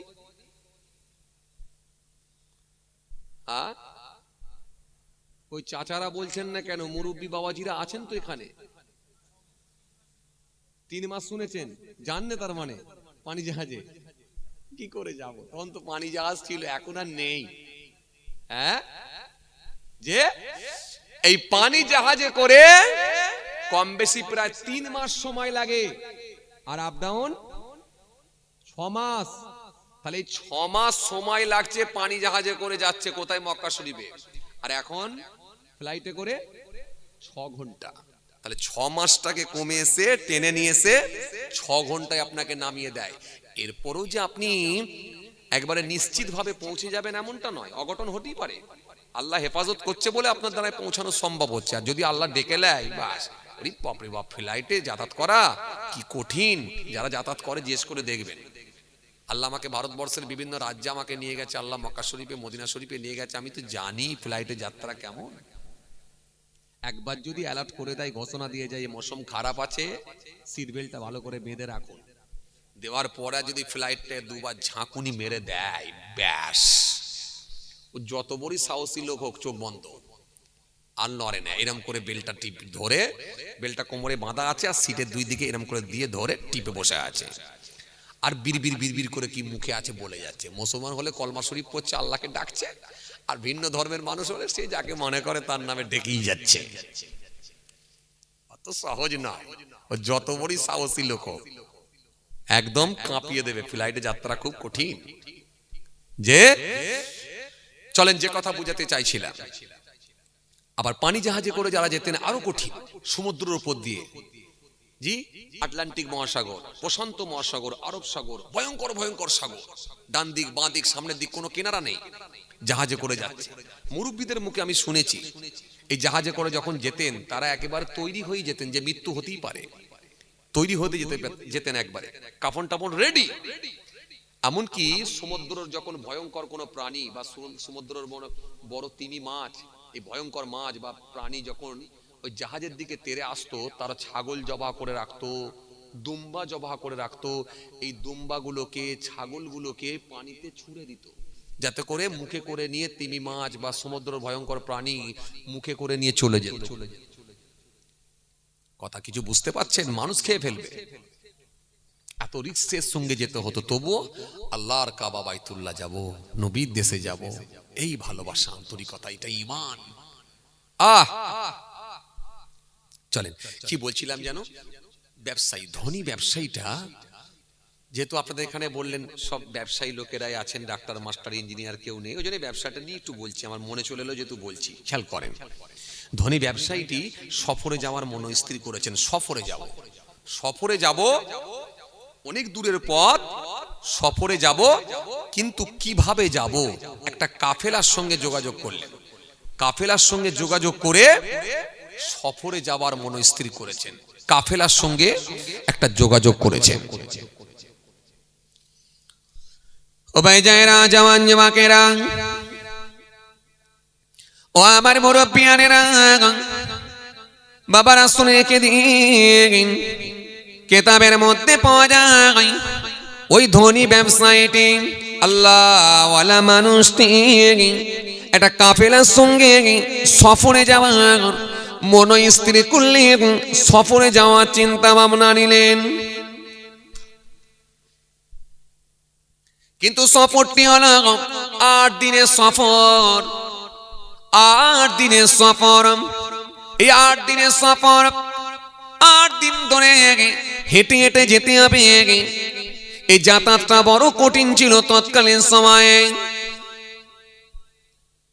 হেঁটে হেঁটে যেতে হতো, কিংবা কোনো প্রাণীর ওপরে আরোহণ করে, কোনো প্রাণীর ওপরে, কোনো প্রাণীর ওপরে চেপে, কোনো প্রাণীর ওপরে, কোনো প্রাণীর ওপরে বাবাজি সওয়ার হয়ে এক জায়গা থেকে আর এক জায়গায় যেতে হতো। উটের পিঠে হোক কিংবা কোনো গাধার পিঠে হোক ইত্যাদি, এইভাবে মানুষকে যেতে হতো, আর নাহলে হেঁটে হেঁটে যেতে হতো। তৎকালীন সময়ের কথা বলছি। ও হে তরুণীরা, জওয়ানেরা, হে যুবকেরা, হে আমার মুরব্বিয়ানেরা, বাবারা শুনে রেখে দিন, কিতাবের মধ্যে পাওয়া যায় ধনী ব্যবসায়ীটি হেঁটে হেঁটে যাবার মনস্থির করলেন কাফেলার সঙ্গে। কাফেলার সঙ্গে হেঁটে হেঁটে যাবেন। এই সফরে যাওয়া বড় বিপজ্জনক, সফরে যাওয়াটাও হলো বড় রিস্কের। এই কথা মনে করে পরিবারের সবাইয়ের সঙ্গে, পরিবারের সকলের সঙ্গে তিনি সাক্ষাৎ করে নিলেন, দেখা করে নিলেন। নিজের ছেলেদের সঙ্গে দেখা করলেন, বিবির সঙ্গে দেখা করলেন, আত্মীয় স্বজনদের সঙ্গে দেখা করে নিলেন। একমাত্র কন্যার সঙ্গে দেখা করলেন। ও আমার কন্যা, ও আমার কন্যা, আমার জন্য দোয়া করো, আমি সফরে চলে যাচ্ছি, আল্লাহ যদি ফিরিয়ে নিয়ে আসেন, আল্লাহ হায়াতে রাখলে আবার দেখা হবে। কন্যার সঙ্গে দেখা করে নিলেন। একমাত্র কন্যা সেই সময় বলেছিলেন, ও আমার আব্বা জান, শুনে রেখে দেন, আপনি সফরে যাবেন, আপনি সফরে যাবেন, সফরে যাবেন, আপনি চলে যান, এতে আমার কোনো আপত্তি নাই, আপনি যান। তবে আমি আপনাকে একটা খাজুরের প্যাকেট দিচ্ছি, এই খাজুরের প্যাকেটটা আপনি ব্যাগে করে নিয়ে যান, পুটলির মধ্যে নিয়ে যান, লাগেজের মধ্যে নিয়ে যান। এই খাজুর আপনি নিয়ে যান, আপনার প্রয়োজনে কাজে লাগবে। সফরে যাওয়া বড় কঠিন, রাস্তায় যখন খোদা লাগবে, রাস্তায় যখন খিদে লাগবে, রাস্তায় যখন খোদা লাগবে, খোদা নিবারণ করার জন্য দুটো তিনটে করে আপনি খাজুর খাবেন, আপনার শরীরটা ঠিক থাকবে। মেয়ে বাপকে ভালোবাসে, একটা খাজুরের প্যাকেট দিয়েছে। এখানে যারা মেয়ের বাপ আছে জিজ্ঞাসা করে দেখবেন, মেয়ের কিন্তু বাপের প্রতি টান একটা আলাদা থাকে। মেয়ের বাপ যারা আছে তারা বলতে পারবে, অন্যজন বলতে পারবে না। আর বাপ যারা আছে জিজ্ঞাসা করে দেখবেন, বাপ কিন্তু মেয়ের প্রতি টান একটা আলাদা থাকে। কেন? মেয়ে হচ্ছে অল্প দিনের মেহমান, অল্প দিনের মেহমান। এই 16 বছর, 18 বছর, 19 বছর আপনার বাড়িতে থাকবে, তারপরে নিজে হাতে করে আপনি পরপুরুষের হাতে আপনাকে তুলে দিতে হয় শরীয়তের হুকুম মনে করে। এজন্য মেয়ের বাপ যারা থাকে জিজ্ঞাসা করে দেখেন, মেয়ের প্রতি একটা ভালোবাসা তাদের আলাদা থাকে। আর মেয়েও কিন্তু তার বাপকে বড় ভালোবাসা দেয়। খাজুরের প্যাকেটটা দিয়ে বলছে, আব্বা রাস্তায় যখন তোমার ক্ষুধা লাগবে, খিদে লাগবে, এই খাজুরের প্যাকেট থেকে 2-4টে বের করে করে খাবে, উপকারে আসবে। বাপ এই কথাটা যখন শুনে নিলেন, বড় খুশি হয়ে গেলেন। খুশি হয়ে গিয়ে মেয়ের জন্য দোয়া করলেন, খাজুরের প্যাকেটটা হাতে করে নিয়ে নিলেন। কেন? রাসূলুল্লাহ জানিয়েছেন তোমরা খাজুর খাও। খাজুর হলো মুসলমানদের নাই, মুসলমানরা যেমন বরকতপূর্ণ, খাজুরা হলো বরকতপূর্ণ। খাজুর প্রত্যেকটা ঋতুতে খাওয়া যায়, শীতকালেও খাওয়া যায়, গ্রীষ্মকালেও খাওয়া যায়, বর্ষাকালেও খাওয়া যায়, প্রত্যেকটা ঋতুতে খাজুর খাওয়া যায়। খাজুর খাও, খাজুর খাও, খাজুর প্রত্যেকটা ঋতুতে খাওয়া যায়। বিজ্ঞান এটাকে নিয়ে গবেষণা করলো। আজকের স্বাস্থ্য বিজ্ঞান এটাকে নিয়ে গবেষণা করে বলতে লাগলো, এই খাজুরের উপকারিতা কি, খাজুর খাওয়ার প্রতি নবী এত তাগিদ দিলেন কেন? আজকে স্বাস্থ্য বিজ্ঞান এটাকে নিয়ে গবেষণা করে করে বলল, হ্যাঁ খাজুর খাও। এর মধ্যে ক্যালসিয়াম আছে, ম্যাগনেসিয়াম আছে, পটাশিয়াম আছে, vitamin A, vitamin B, vitamin C, প্রচুর পরিমাণে আয়রন আছে, যা রক্ত চলাচলে সহায়তা করে, হৃৎপিণ্ডকে ঠিক রাখে, লিভারকে স্ট্রং রাখে, লিভারকে স্ট্রং রাখে, হার্টকে ঠিক রাখে। খাজুর হলো মরুভূমির গুলগোছ। এই জন্য আজকের বিজ্ঞান বলছে খাজুর খাও। আর আমার আপনার নবী, নূর নবী, হাবিবুল্লাহ নবী জনাবে মুহাম্মদ রাসূলুল্লাহ সাল্লাল্লাহু আলাইহি ওয়াসাল্লাম, তিনি 1500 বছর আগে বলেছেন, ও আমার উম্মতেরা তোমরা খাজুর খাও। শ্রেষ্ঠ বিজ্ঞানী কে? আমার নবী। এজন্য আমি বলি শ্রেষ্ঠ বিজ্ঞানী কে? আমার নবী। এজন্য আমি বলি শ্রেষ্ঠ ডক্টর কে? আমার নবী। শ্রেষ্ঠ ইঞ্জিনিয়ার কে? আমার নবী। শ্রেষ্ঠ প্রফেসর কে? আমার নবী। As a teacher, as a leader, as a commander, as a professor, Muhammad সাল্লাল্লাহু আলাইহি ওয়াসাল্লাম has been the most practical and most successful of all prophets. যেভাবে আমার নবী থেকে ধার করবেন সেভাবেই পারবেন আপনি। আলহামদুলিল্লাহ, নবীকে আল্লাহ সেই জ্ঞানই দিয়েছিলেন। এর নবীর জন্য পৃথিবীর কোনো মাস্টার, কোনো টিচার লাগে না। নবীর মাস্টার, নবীর টিচার, নবীর উস্তাদ স্বয়ং আল্লাহ নিজেই হয়ে গেছিলেন। এজন্য আমার নবী একটা কথাও নিজে ইচ্ছাই বলে না, যেটা আমি আল্লাহ বলতে বলি সেটাই আমার হাবিব তোমাদের সামনে বলে। আবার বলছেন মা আতাকুম রাসূল ফাকুযুহু ওয়া মা নাহাকুম আনহু ফান্তাহু। এই পৃথিবীর মানুষ, তোমাদেরকে যে আমার রাসূল আদেশ করেন তোমরা স্বতঃস্ফূর্তভাবে গ্রহণ করো, নবী যেগুলো তোমাদের বারণ করেন সেগুলো থেকে বিরত থাকো। নবীর আদেশ আর নিষেধ মানে আমি আল্লাহ, আমার আদেশ আর নিষেধ। জোরে বলতে পারেন না? খুশি মনে হয় না? এই জ্ঞান দিয়েছেন আল্লাহ নবীকে, শ্রেষ্ঠ জ্ঞানী আমার নবী। যেভাবে আমার নবী থেকে ধার করবেন সেভাবেই আপনি নিতে পারবেন। আলহামদুলিল্লাহ, আল্লাহ শুকর, আপনি নিতে পারবেন। চলুন, ওই বাপ খাজুরের প্যাকেটটা নিয়ে কাফেলার মানুষগুলোর সঙ্গে রওনা দিয়ে দিলেন। মনে আছে আপনাদের? রওনা দিলেন কোথায়? সফরে যাচ্ছেন। সফরে যাচ্ছেন, সফরে চলে যাচ্ছেন। 8 দিনের সফর, লম্বা সফর, 8 দিনের সফর। ও ভাই যায়রা, জওয়ান যুবকেরা, ও আমার মুরব্বিয়ানেরা, বাবারা শুনে কি দিন কিতাবের মধ্যে পাওয়া যায় ওই বাপ থাকতে না পেরে 8 দিনের সফরে রওনা দিলেন। কাফেলার মানুষগুলোর সঙ্গে যখন সফরে চলে যাচ্ছেন, আস্তে আস্তে দেখা যায় বহুদূর চলে গেলেন, বহুদূর চলে গেলেন, বহুদূর চলে গেলেন, বহুদূর চলে গেলেন। বহুদূর যাওয়ার পরে, বহুদূর যাওয়ার পরে আস্তে আস্তে দেখা যায় জোহরের নামাজের ওয়াক্ত হয়ে গেল। জোহরের নামাজে যখন ওয়াক্ত হয়ে গেল, নামাজ পড়ার প্রস্তুতি নিলেন।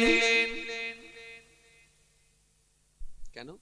একটা ধার্মিক ব্যবসায়ীকে ব্যবসা করতে হলেও 5টা শর্ত মানতে হবে। খুব ভালো করে শোনেন। এক, হালাল পথে ইনকাম করতে হবে।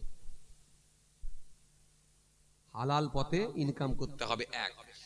দ্বিতীয় নাম্বার হচ্ছে, 2 নম্বরে হচ্ছে ফরজ, ওয়াজিব, সুন্নতে মুআক্কাদা ছাড়া যাবে না। 3 নম্বরে হচ্ছে, 3 নম্বরে হলো হারাম, মাকরু, সন্দেহযুক্ত মাল বিক্রি করা যাবে না। 4 নাম্বার হলো প্রত্যেকের হক আদায় করতে হবে। বাবা মা বেঁচে থাকলে তাদের হক, আর ছেলে মেয়ে বিবি বাল বাচ্চার হক, আত্মীয় স্বজনের হক, আর প্রতিবেশী মানুষগুলোর হক। এই 4 ধরনের মানুষের হক আদায় করা। 5 নম্বরে হলো হালাল ইনকাম করে হারাম পথে অর্থ ব্যয় না করা। 5টা শর্ত মানতে হবে। তার মানে তার ভেতরে একটা, সেটা হলো সালাত, নামাজ। নামাজ কিন্তু আপনি ছাড়তে পারবেন না। যেখানেই থাকেন, রাস্তায় থাকেন, গাড়িতে থাকেন, মাঠেতে থাকেন, হাটেতে থাকেন, যেখানে থাকেন, সালাত আপনার জন্য চলবে, পড়তে হবে। বাট আপনি যদি পানি ব্যবহার করতে যদি অক্ষম হন, তায়াম্মুম করবেন। তায়াম্মুম করে ওযু করতে হবে আপনাকে। দাঁড়িয়ে না পারলে বসে পড়তে হবে, বসে না পারলে শুয়ে পড়তে হবে, তবুও আল্লাহকে স্মরণ করতে হবে। এটা কিন্তু আল্লাহ ছাড়বে না। স্মরণ না করলে আমি ছাড়বো না। বাই চান্স যদি অনিচ্ছাকৃত ভাবে এক ওয়াক্ত নামাজ ছেড়ে যায়, সেটাকেও আল্লাহর কাছে মাপ চাইতে হবে এবং কাজাটা আদায় করতে হবে। ইচ্ছাকৃত ভাবে আপনি ছাড়তে পারবেন না। এজন্য ফরজ আপনার ছাড়া যাবে না। এর 4 ধরনের ফরজ আছে, জানেন? ফরজ হলো 4 প্রকার। ফরজ হলো 4 প্রকার। আপনারা জানেন কি কি? কথা বলে না। আমি তো বলবো 4 ধরনের ফরজ জানেন কি কি? আচ্ছা, ফরজ কয় প্রকার আপনারা জানেন না? কি বিপদে পড়েছি আল্লাহ। হ্যাঁ না, কিছু বলছে না কেন? জানেন না?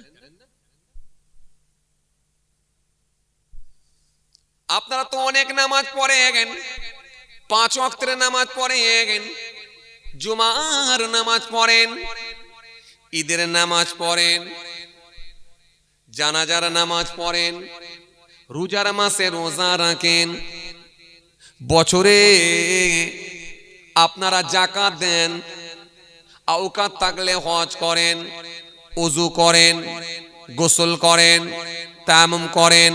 ফরজ তো অনেক আছে না নাই? ওয়াজিব অনেক আছে না নাই? সুন্নত অনেক আছে না নাই? কিন্তু এর ভেতরে আমি আপনাদের জিজ্ঞাসা করেছিলাম ফরজ কয় প্রকার জানেন না? কি বিপদে পড়েছি আল্লাহ। কি বিপদে পড়েছি আল্লাহ। কোনো চাচা নেই বলতে পারবেন না ফরজ কয় প্রকার? নামাজ পড়া কি ফরজ, রোজা রাখা কি, হজ করা কি, যাকাত দেওয়া কি, ঈমান আনা কি, ওযুর মধ্যে ফরজ আছে না নাই? আছে।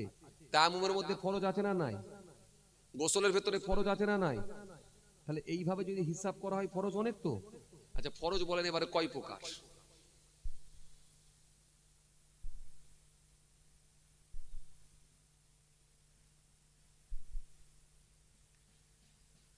কি যন্ত্রণায় পড়েছি আল্লাহ। এই ভাইটা ভালো বলছিল, হবে মনে পড়বে? হ্যাঁ মনে পড়বে না?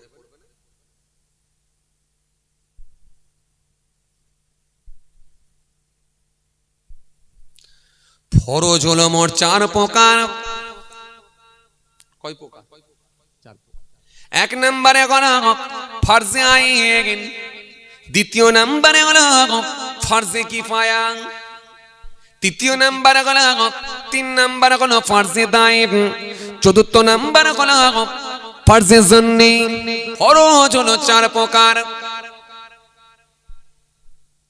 এবারে বলেন তো এই যে এতগুলো ফরজ আমি বলে দিয়ে গেলাম কোনটা কোন ফরজ? ফরজে আইন কোনগুলো, ফরজে কিফায়া কোনগুলো, ফরজে দাইম কোনগুলো? এবার কোনটা কোন ফরজ বলেন তো?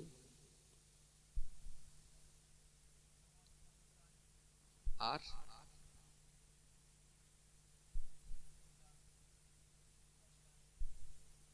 ফরজে আইনের মধ্যে, ফরজে আইন আর ফরজে কিফায়ার মধ্যে কি তফাৎ?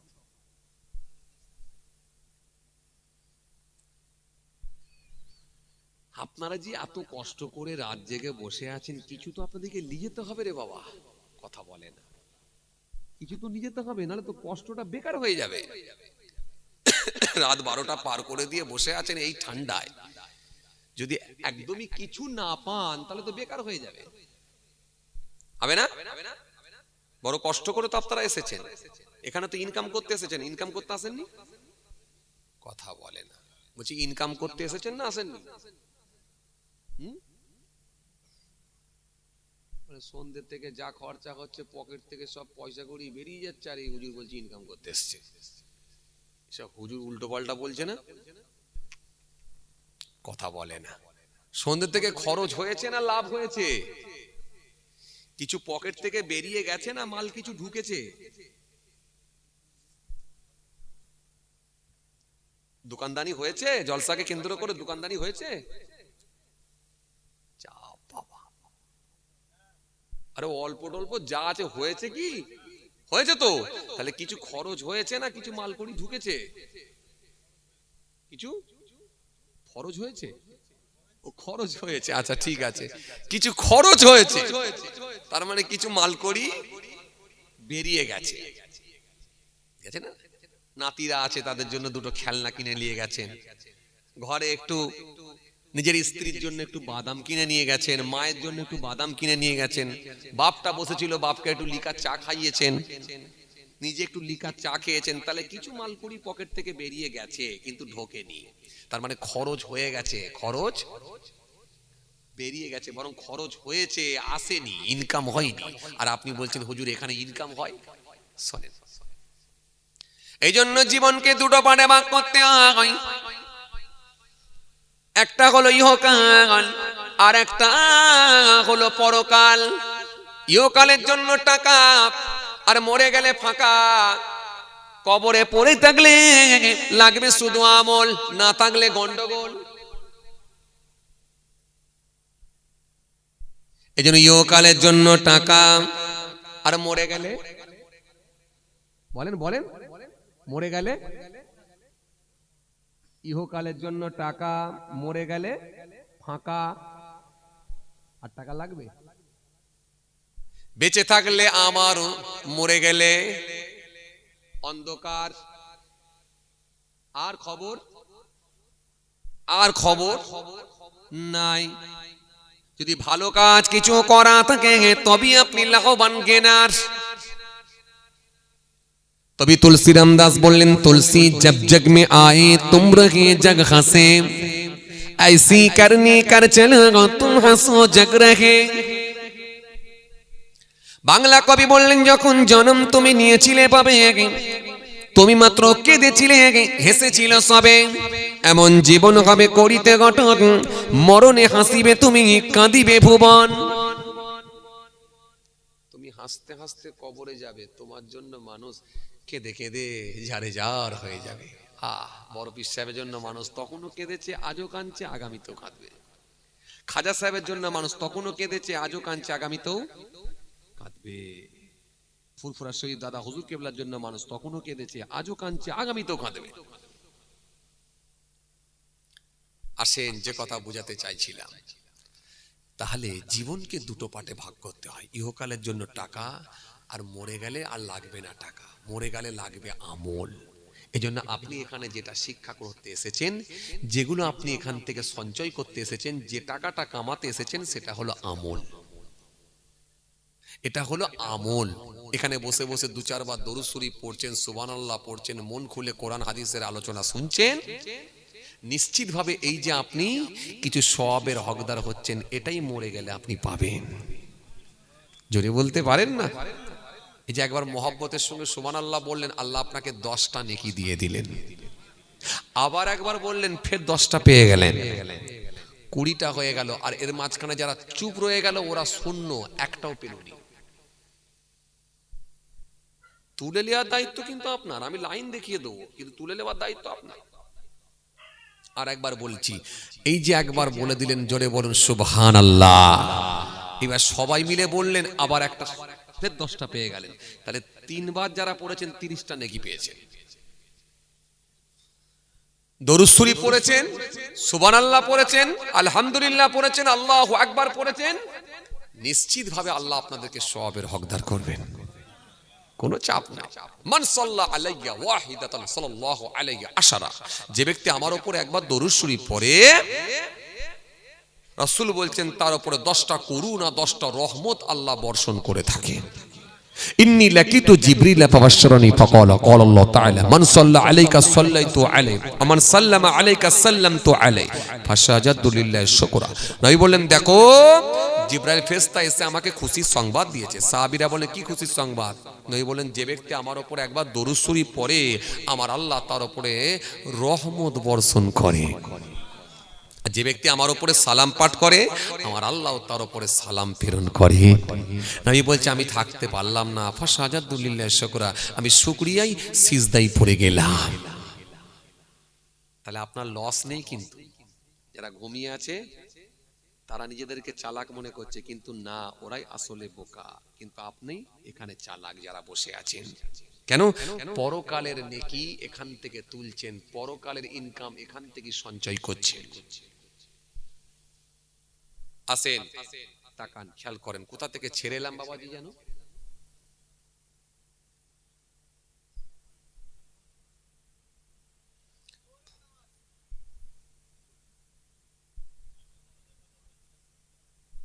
বাহ, তার মানে সবাই একটা একটা করে মনে রেখেছেন।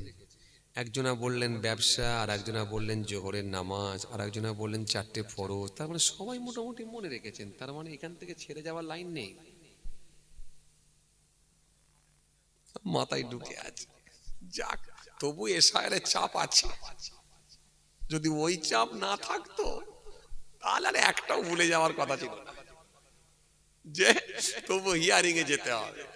আল্লাহ হেফাজত করেন, দোয়া করবো বাবা, আল্লাহ হেফাজত করেন জালেমদের অত্যাচার থেকে। আল্লাহ ইমানদার দিগকে, মুসলমান দিগকে হেফাজত করেন। আমরা জোরে বলি আল্লাহুম্মা আমিন। আসেন, খেয়াল করেন। কি বাবা, এই কোথায় যাচ্ছে গো? ও আচ্ছা, যাক, ঠিক আছে, খেয়াল করেন বাবাজি, আমার ভাইয়েরা। আসেন, ফরজ কটা বলেছিলাম? 4টি। এক নম্বরে কি? এক নম্বরে হলো, সেটা হলো ফরজে আইন। ফরজে আইন কোনটা? ওই ফরজ যেটা নিজে কি আদায় করতে হয়। আপনার জায়গায় যদি কেউ আদায় করে দেয়, ফরজে আইন কিন্তু আদায় হবে না। তার মানে বালেগ বালেগা, সাবালক সাবালিকা প্রত্যেকের জন্য মাস্ট। বলেন কোনটা এবার?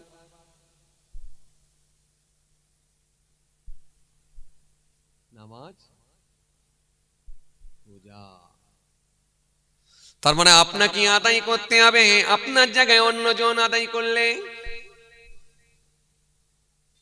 বাট আপনাকে আল্লাহ সুযোগ দিয়েছেন, ও আমার বান্দা, ও আমার গোলাম, দাঁড়িয়ে যদি না পারো তো বসে পড়ো, আর বসে যদি না পারো তো শুয়ে পড়ো, চোখের ইশারায় পড়ো। চোখের ইশারায় হলো পড়তে হবে। আসসালাতু ইমাদুদ্দিন, মান আকামা ফাকাদ আকামাদ্দিন ওয়া মান তারাকাহা ফাকাদ হাদামাদ্দিন। নামাজ হলো ধর্মের খুঁটি, নামাজ হলো দ্বীনের খুঁটি। যে নামাজ কায়েম করল দিন কায়েম করল, যে নামাজ ছেড়ে দিল দিনকে ধ্বংস করল, দিনকে খতম করল, দিনকে শেষ করল। ইনতানসুল্লাহ ইয়ানসুরকুম ওয়া ইউসাব্বিত আকদামাকুম। যে ব্যক্তি আমার দিনকে সাহায্য করবে, আমি আল্লাহ কথা দিচ্ছি আমি তাকে সাহায্য করব।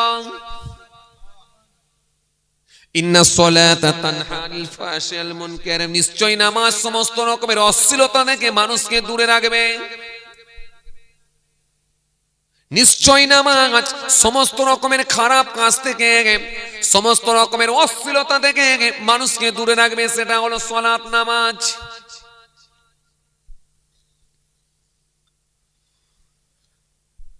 এই যেটা আপনাকে পড়তে হবে, আপনার জায়গায় যদি অন্য কেউ আদায় করে সেটা আদায় হবে না। তার মানে 5 ওয়াক্তের নামাজ আদায় হবে না। তার মানে আপনাকেই খেতে হবে, না হলে আপনার পেট ভরবে না। আপনার জায়গায় যদি অন্যজন কেউ খায় আপনার পেট ভরবে না। কিন্তু ফারজে কিফায়া ওই রকম কেউ একজন বাজার করে দিলে সকলের খাওয়ার অনুমতি থাকবে। তাহলে কোনটার গুরুত্ব বেশি দিতে হবে?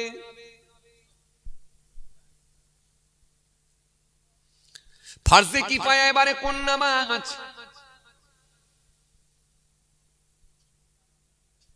কারেক্ট অ্যানসার জানাজা।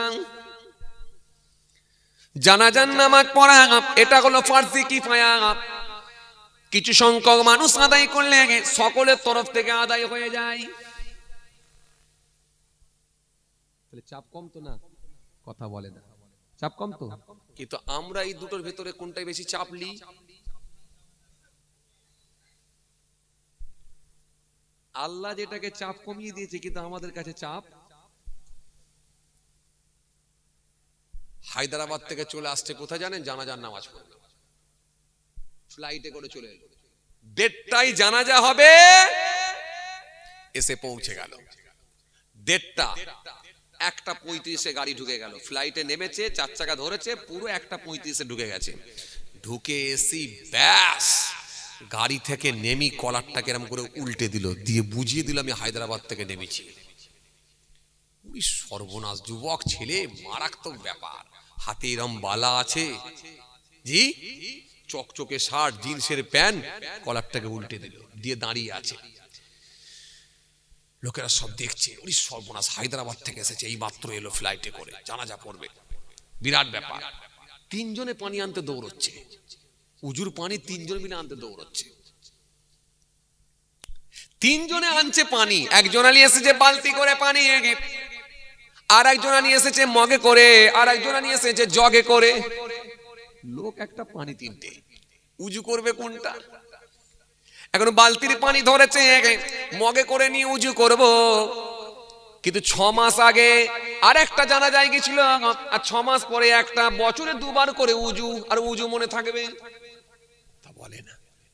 এবারে পানি ধরে নাকে মারবো না মুখে না কানে, কথা বুঝছেন না? এখন যেই কানে মারবে বলে ধরেছে, এক চাচা বলছে গোলমাল একটা হবে, কথা বুঝছেন? চাচা তাড়াতাড়ি একটু আগিয়ে গিয়ে ওই যুবকটার সামনে গিয়ে বললেন, বাবা দাঁড়াও, একটু দাঁড়াও। কি হয়েছে চাচা? উজু করো। বলে উজু করতে যাচ্ছি তো। দাও দাও দাও দাও দাও। আগে কোথায় ধুতে হয় জানো? বলে কোথায়? বলে আগে কবজি পর্যন্ত ধোও,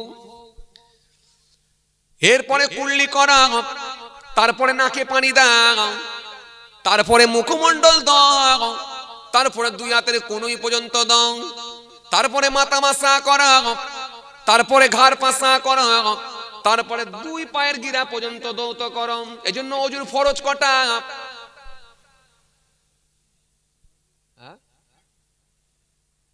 ভাই বলছে চারটে, আপনারা বলেন কটা?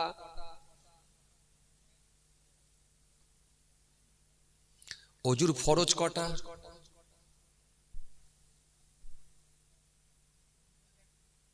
এই ভাই বলছে চারটে, আপনারা বলেন কটা? একটু গুনে ভালো করে মনে করে বলেন কটা? হ্যাঁ, পাঁচটা। এই তো একটা বাড়লো। আচ্ছা এবারে বলেন কটা?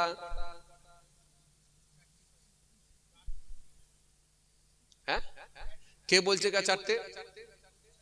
হ্যাঁ, কে বলছে বলেন?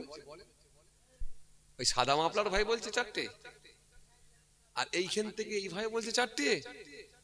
আচ্ছা পাঁচটা কে বলছে? আপনি তো। এরা ঠিক বলছে?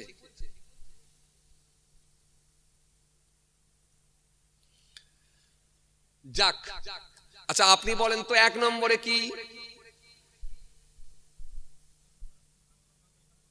হ্যাঁ,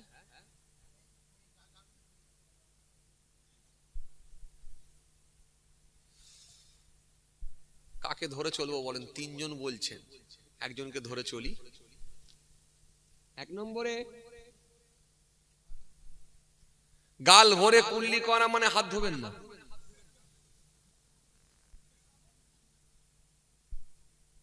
হাত ধোবেন না? ধোবেন না? কবজি পর্যন্ত ধোবেন? সামনের লোক আছে বলে সামনেরটাকে ধরে চলছি। এক নম্বরে হ্যাঁ,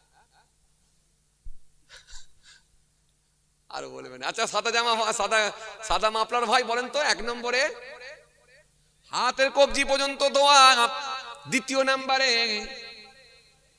মুখমণ্ডল ধোয়া, কুল্লি করা। আচ্ছা কুল্লি করা দু নম্বরে, তিন নম্বরে বলেন নাকে পানি দেওয়া, চার নম্বরে বলেন মুখমণ্ডল ধোয়া, পাঁচ নম্বরে বলেন হ্যাঁ কোনই পর্যন্ত ধোয়া, ছ নম্বরে বলেন মাথা মাসা করা, ছ নম্বর। সাত নম্বরে বলেন ঘাড় মাসা করা, আট নম্বরে বলেন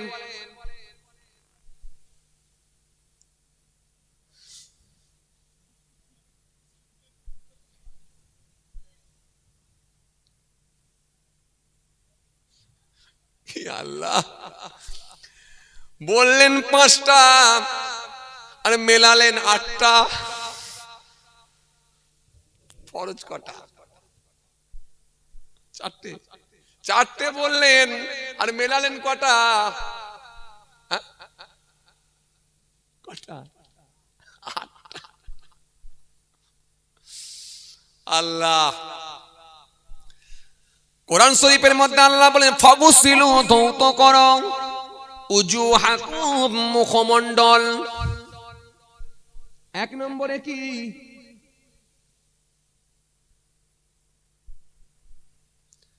এক নম্বরে ফরজ কি?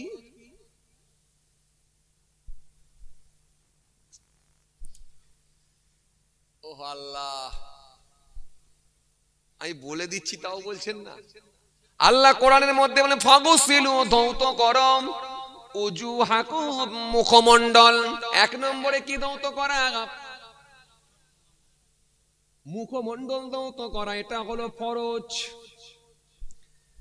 দ্বিতীয় নম্বরে কি? ওয়াইদিয়াকুম ইলাল মারাফিক, কোনই পর্যন্ত ধৌত করা, টাকনা পর্যন্ত ধৌত করা, এটা হলো দু নম্বর ফরজ। মনে রাখবেন। তৃতীয় নাম্বার, তিন নাম্বার হলো ওয়ামসাউ, মাসা করো, বিরুসিকুম, মাথা মাথা মাসা করো, এটা হলো তিন নম্বর। চতুর্থ নম্বরে কি? ওয়ারজুলাকুম, পা, ইলাল কাবাইন, টাকনা পর্যন্ত, গোড়ালি পর্যন্ত। চতুর্থ নাম্বার হলো পায়ের গাঁট পর্যন্ত দৌত করা। খরচ কটা হলো? হ্যাঁ, মিললো তো? কিন্তু আপনি মেলালেন 8টা। বলবেন হুজুর তাহলে এইগুলো কি? হাত ধোয়া, কুল্লি করা, নাক ধোয়া, ঘাড় মাসা করা, এত কাজ রয়ে যাচ্ছে, এগুলো কি দোয়া পড়া, উঁচু জায়গায় বসা, মেসওয়াক করা, এগুলো সবই হলো সুন্নাত। ওযুর ভেতরে কিছু সুন্নত আছে, কিছু মুস্তাহাব আছে। ঘাড় মাসা করা কিছু মুস্তাহাব আছে, কিন্তু মনে রাখবেন, মূলত আপনাকে মনে রাখতে হবে ফরজ হলো 4টা। কটা? সুন্নত, মুস্তাহাব কিছু আছে, চাপ নেই। এজন্য কিছু গোলমাল আমাদের হয়ে যায়, আগে পরে হিসাব করতে গিয়ে গোলমাল হয়ে যাচ্ছে। তাহলে মনে রাখতে হবে, কিন্তু ফরজ হলো 4টে। চলেন খেয়াল করেন, কি বলতে বলতে চলে এলাম যেন। সালাত আদায় করবেন, নামাজ, তাই তো? তাহলে নামাজ আদায় করতে গেলে ওযু বানাতে হবে, ওযুর ফরজ আদায় করতে হবে। আসেন, তাহলে এই যে সালাত নিজেকে আদায় করতে হয়, এটা হলো ফারজে আইন, মনে থাকবে আপনাদের। ব্যাস, এরপরে কি? ফারজে কিফায়া, কিছু সংখ্যক মানুষ, কম পক্ষে যদি 3 জন মিলেও আদায় করে, ফারজে কিফায়ার নামাজ আদায় হয়ে যাবে। তাহলে গুরুত্ব দিতে হবে কোনটা? ফারজে আইনে। জি, এটাকে কিন্তু গুরুত্ব দিতে হবে। জি, কিছু সংখ্যক মানুষ যদি আদায় করে, আদায় হয়ে যাবে। যদি সকলে যদি যেতে নাও পারে, জানা যায়, এতে চাপ নাই, এতে চাপ নাই। কিন্তু যদি আদায় করেন, আল্লাহ আপনাকে অনেক সওয়াবেরও হকদার করবে। আসেন, খেয়াল করেন বাবাজি, আমার ভাইরা, চলুন, কি কথা বলতে বলতে বলতে বলতে চলে এসেছিলাম যেন? বলেন, ঝট করে বলেন, কি বলতে বলতে চলে এসেছিলাম? হ্যাঁ, ব্যবসায়ী জোহরের নামাজ, তাই তো নাকি? জোহরের নামাজ তার মানে ফারজে আইন, এটা ছাড়া যাবে না। আর যদি মুসাফির হয়ে যায়, কি করবে?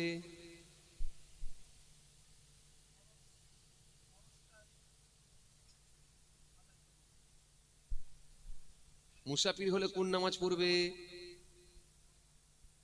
আচ্ছা, আমি বকাচ্ছি বলে আপনারা রাগ করছেন? এই যে একটু বকিয়ে বকিয়ে বলছি না, তার মানে আর আপনারা ভুলবেন না, একদম আর ভুলবেন না। এই জন্য আমি একটু বকিয়ে বকিয়ে আপনাদেরকে বলছি। মুসাফির যদি হয়ে যান, তাহলে কসরের নামাজ পড়বেন। কসরের নামাজ পড়তে হবে, মানে কোন নামাজগুলো? আবার বলতে গেলে আবার সময় লাগবে। ফরজ নামাজ ক রাকাত পড়বেন? 4 রাকাত, ফরজটা 2 রাকাত হয়ে যাবে। ফরজ পড়বেন, ওয়াজিব পড়বেন, সুন্নতে মুআক্কাদা পড়বেন। যদি খুব তাড়াতাড়ি না থাকে, খুব ব্যস্ততা যদি না থাকে, সুন্নতে মুআক্কাদাটাও পড়বেন। কিন্তু ফরজ আর ওয়াজিব ছাড়া যাবে না, এটা পড়তেই হবে। এবার মুসাফিরের জন্য কি কি ছাড় আছে জানেন? কি কি ছাড় আছে? এবারে মুসাফির হবেন কত কিলোমিটার গেলে? জানেন কত কিলোমিটার গেলে মুসাফির হয়? দেরি হয়ে যাবে, বলেন, সব বলতে গেলে অনেক দেরি হয়ে যাবে। আর ওখানে ফরজ বলেছিলাম কটা? 2টো বলেছিলাম। আর একটা বলে দিচ্ছি শোনেন, সেটা হলো ফারজে দাইম। ফারজে দাইম এমন ফরজ যেটা সর্বসময় আপনার জন্য ফরজ। কোনটা?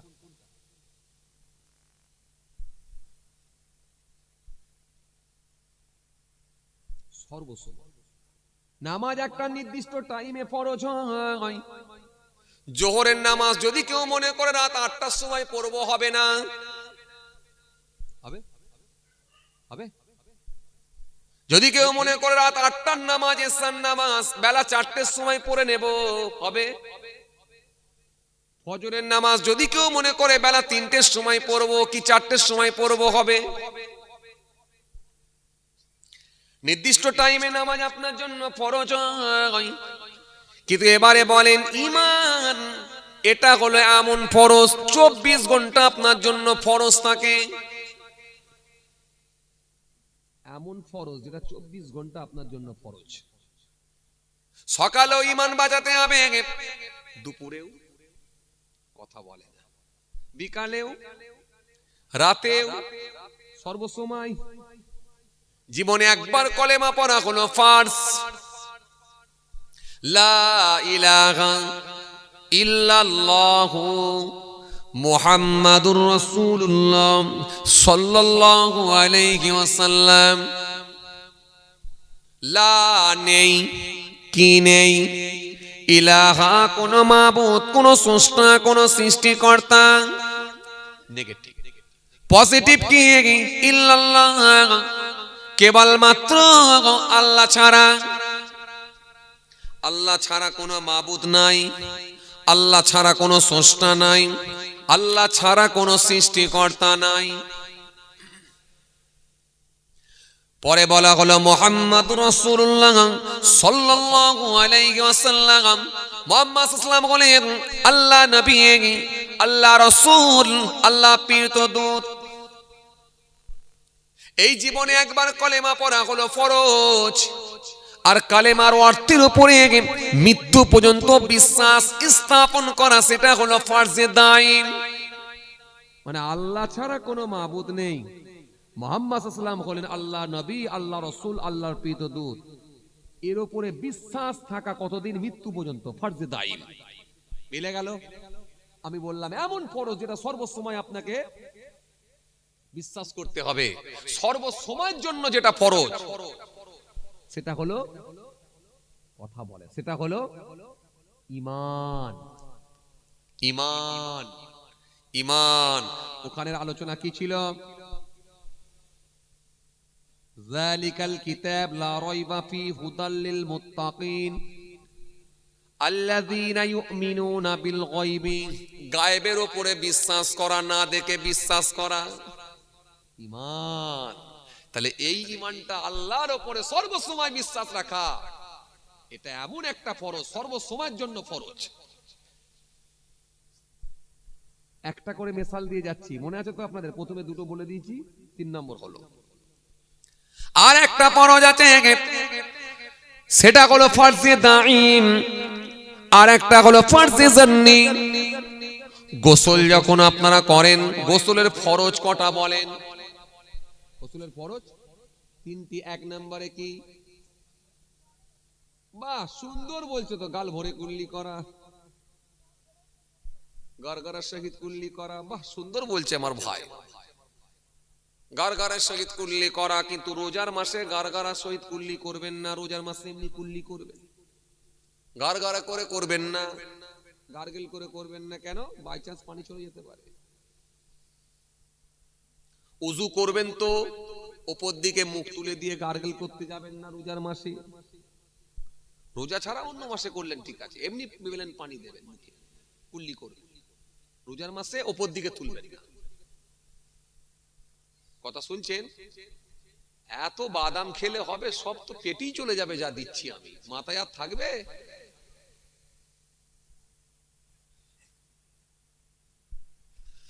খুব চাপ, ঠান্ডার রাত, শীতের রাত, জায়গায় জায়গায় আবার দেখছি সোতাকে লিকার চা খাওয়াচ্ছে ছেলেরা।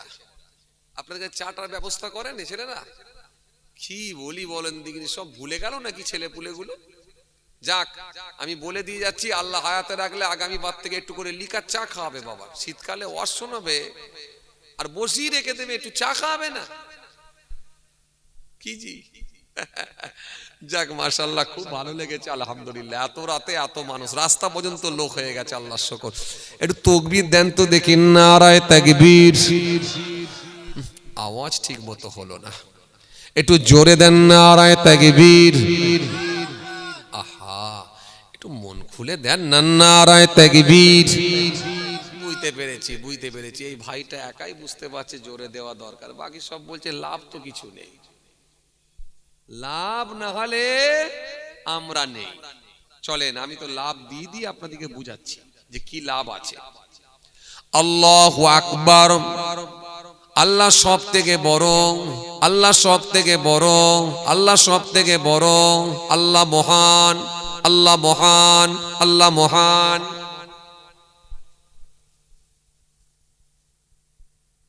বললে সমস্যা। আল্লাহু লা ইলাহা ইল্লাহু, আল্লাহ তিনি ছাড়া কোনো মাবুদ নাই। আল্লাহ হাইয়ুল কাইয়ুম, তিনি চিরস্থায়ী চিরজীবী ছিলেন, আছেন, থাকবেন। লা তাখুযুহু সিনাতুন ওয়ালা নাউম, যিনি তন্দ্রা ঘুম নাই, সব বিষয়ে যিনি অবগত। লা তাখুযুহু সিনাতুন ওয়ালা নাউম, যিনি তন্দ্রা নাই, ঘুম নাই। আল্লাহু লা ইলাহা ইল্লাহু, আল্লাহ তিনি ছাড়া কোনো মাবুদ নাই। আল হাইয়ুল কাইয়ুম, তিনি চিরস্থায়ী চিরজীবী ছিলেন, আছেন, থাকবেন। লা তাখুযুহু সিনাতুন ওয়ালা নাউম, যিনি তন্দ্রা নাই, ঘুম নাই, আরাম নাই, আয়েস নাই, সব বিষয়ে যিনি অবগত। সে আল্লাহকে ডাকছি, একবার জোরে দেন না নারায়ে তাকবীর। এই ছেলেরা সবাই মিলে দেন নারায়ে তাকবীর, নারায়ে তাকবীর। চলেন, সরসটলে কয় প্রকার বলেছিলাম? 4 প্রকার বলেছিলাম, হলো কটা? আর একটা হলো ফরজে জান্নি, ওটা হলো ওই ফরজ যেটা গোসলের সময়, গোসলের ফরজ। কুল্লি করে নাকের মধ্যে যে পানিটা দেন, এই নাকের নরম অংশ পর্যন্ত পানি দেওয়াটাকে বলা হয় ফরজে জান্নি। তাহলে আগে 3টে বললাম, পরে একটা, তাহলে 4টে ফরজ আমরা জেনে গেলাম এবং একটা একটা করে মেসালও পেয়েছি। চলেন এবার রিটার্ন আসি। ওখানে কোথায় ছিলাম যেন? জোহরের নামাজ মনে আছে আপনাদের? জোহরের নামাজ খানা আদায় করলেন, যদিও মুসাফিরের বিষয়টা নিয়ে আজকাল বললাম না। কত কিলোমিটার গেলে মুসাফির হবে, মুসাফিরের জন্য কি কি ছাড় আছে, চলেন। এলে বলতে গেলে আবার অনেক সময় লেগে যাবে। চলেন, আই রে,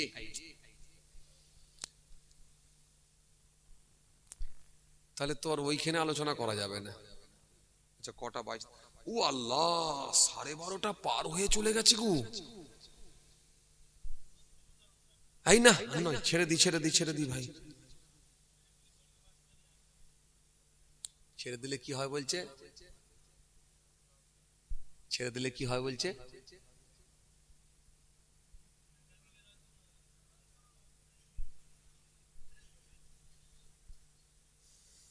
কি বলছে বুঝতে পারিনি।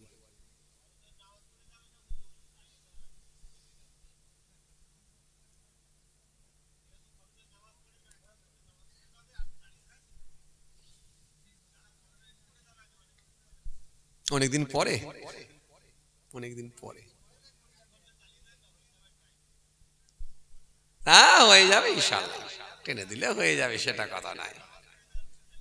একদম একদম একদম। আর আপনি আমি দুজন হয়ে যাবনি তো?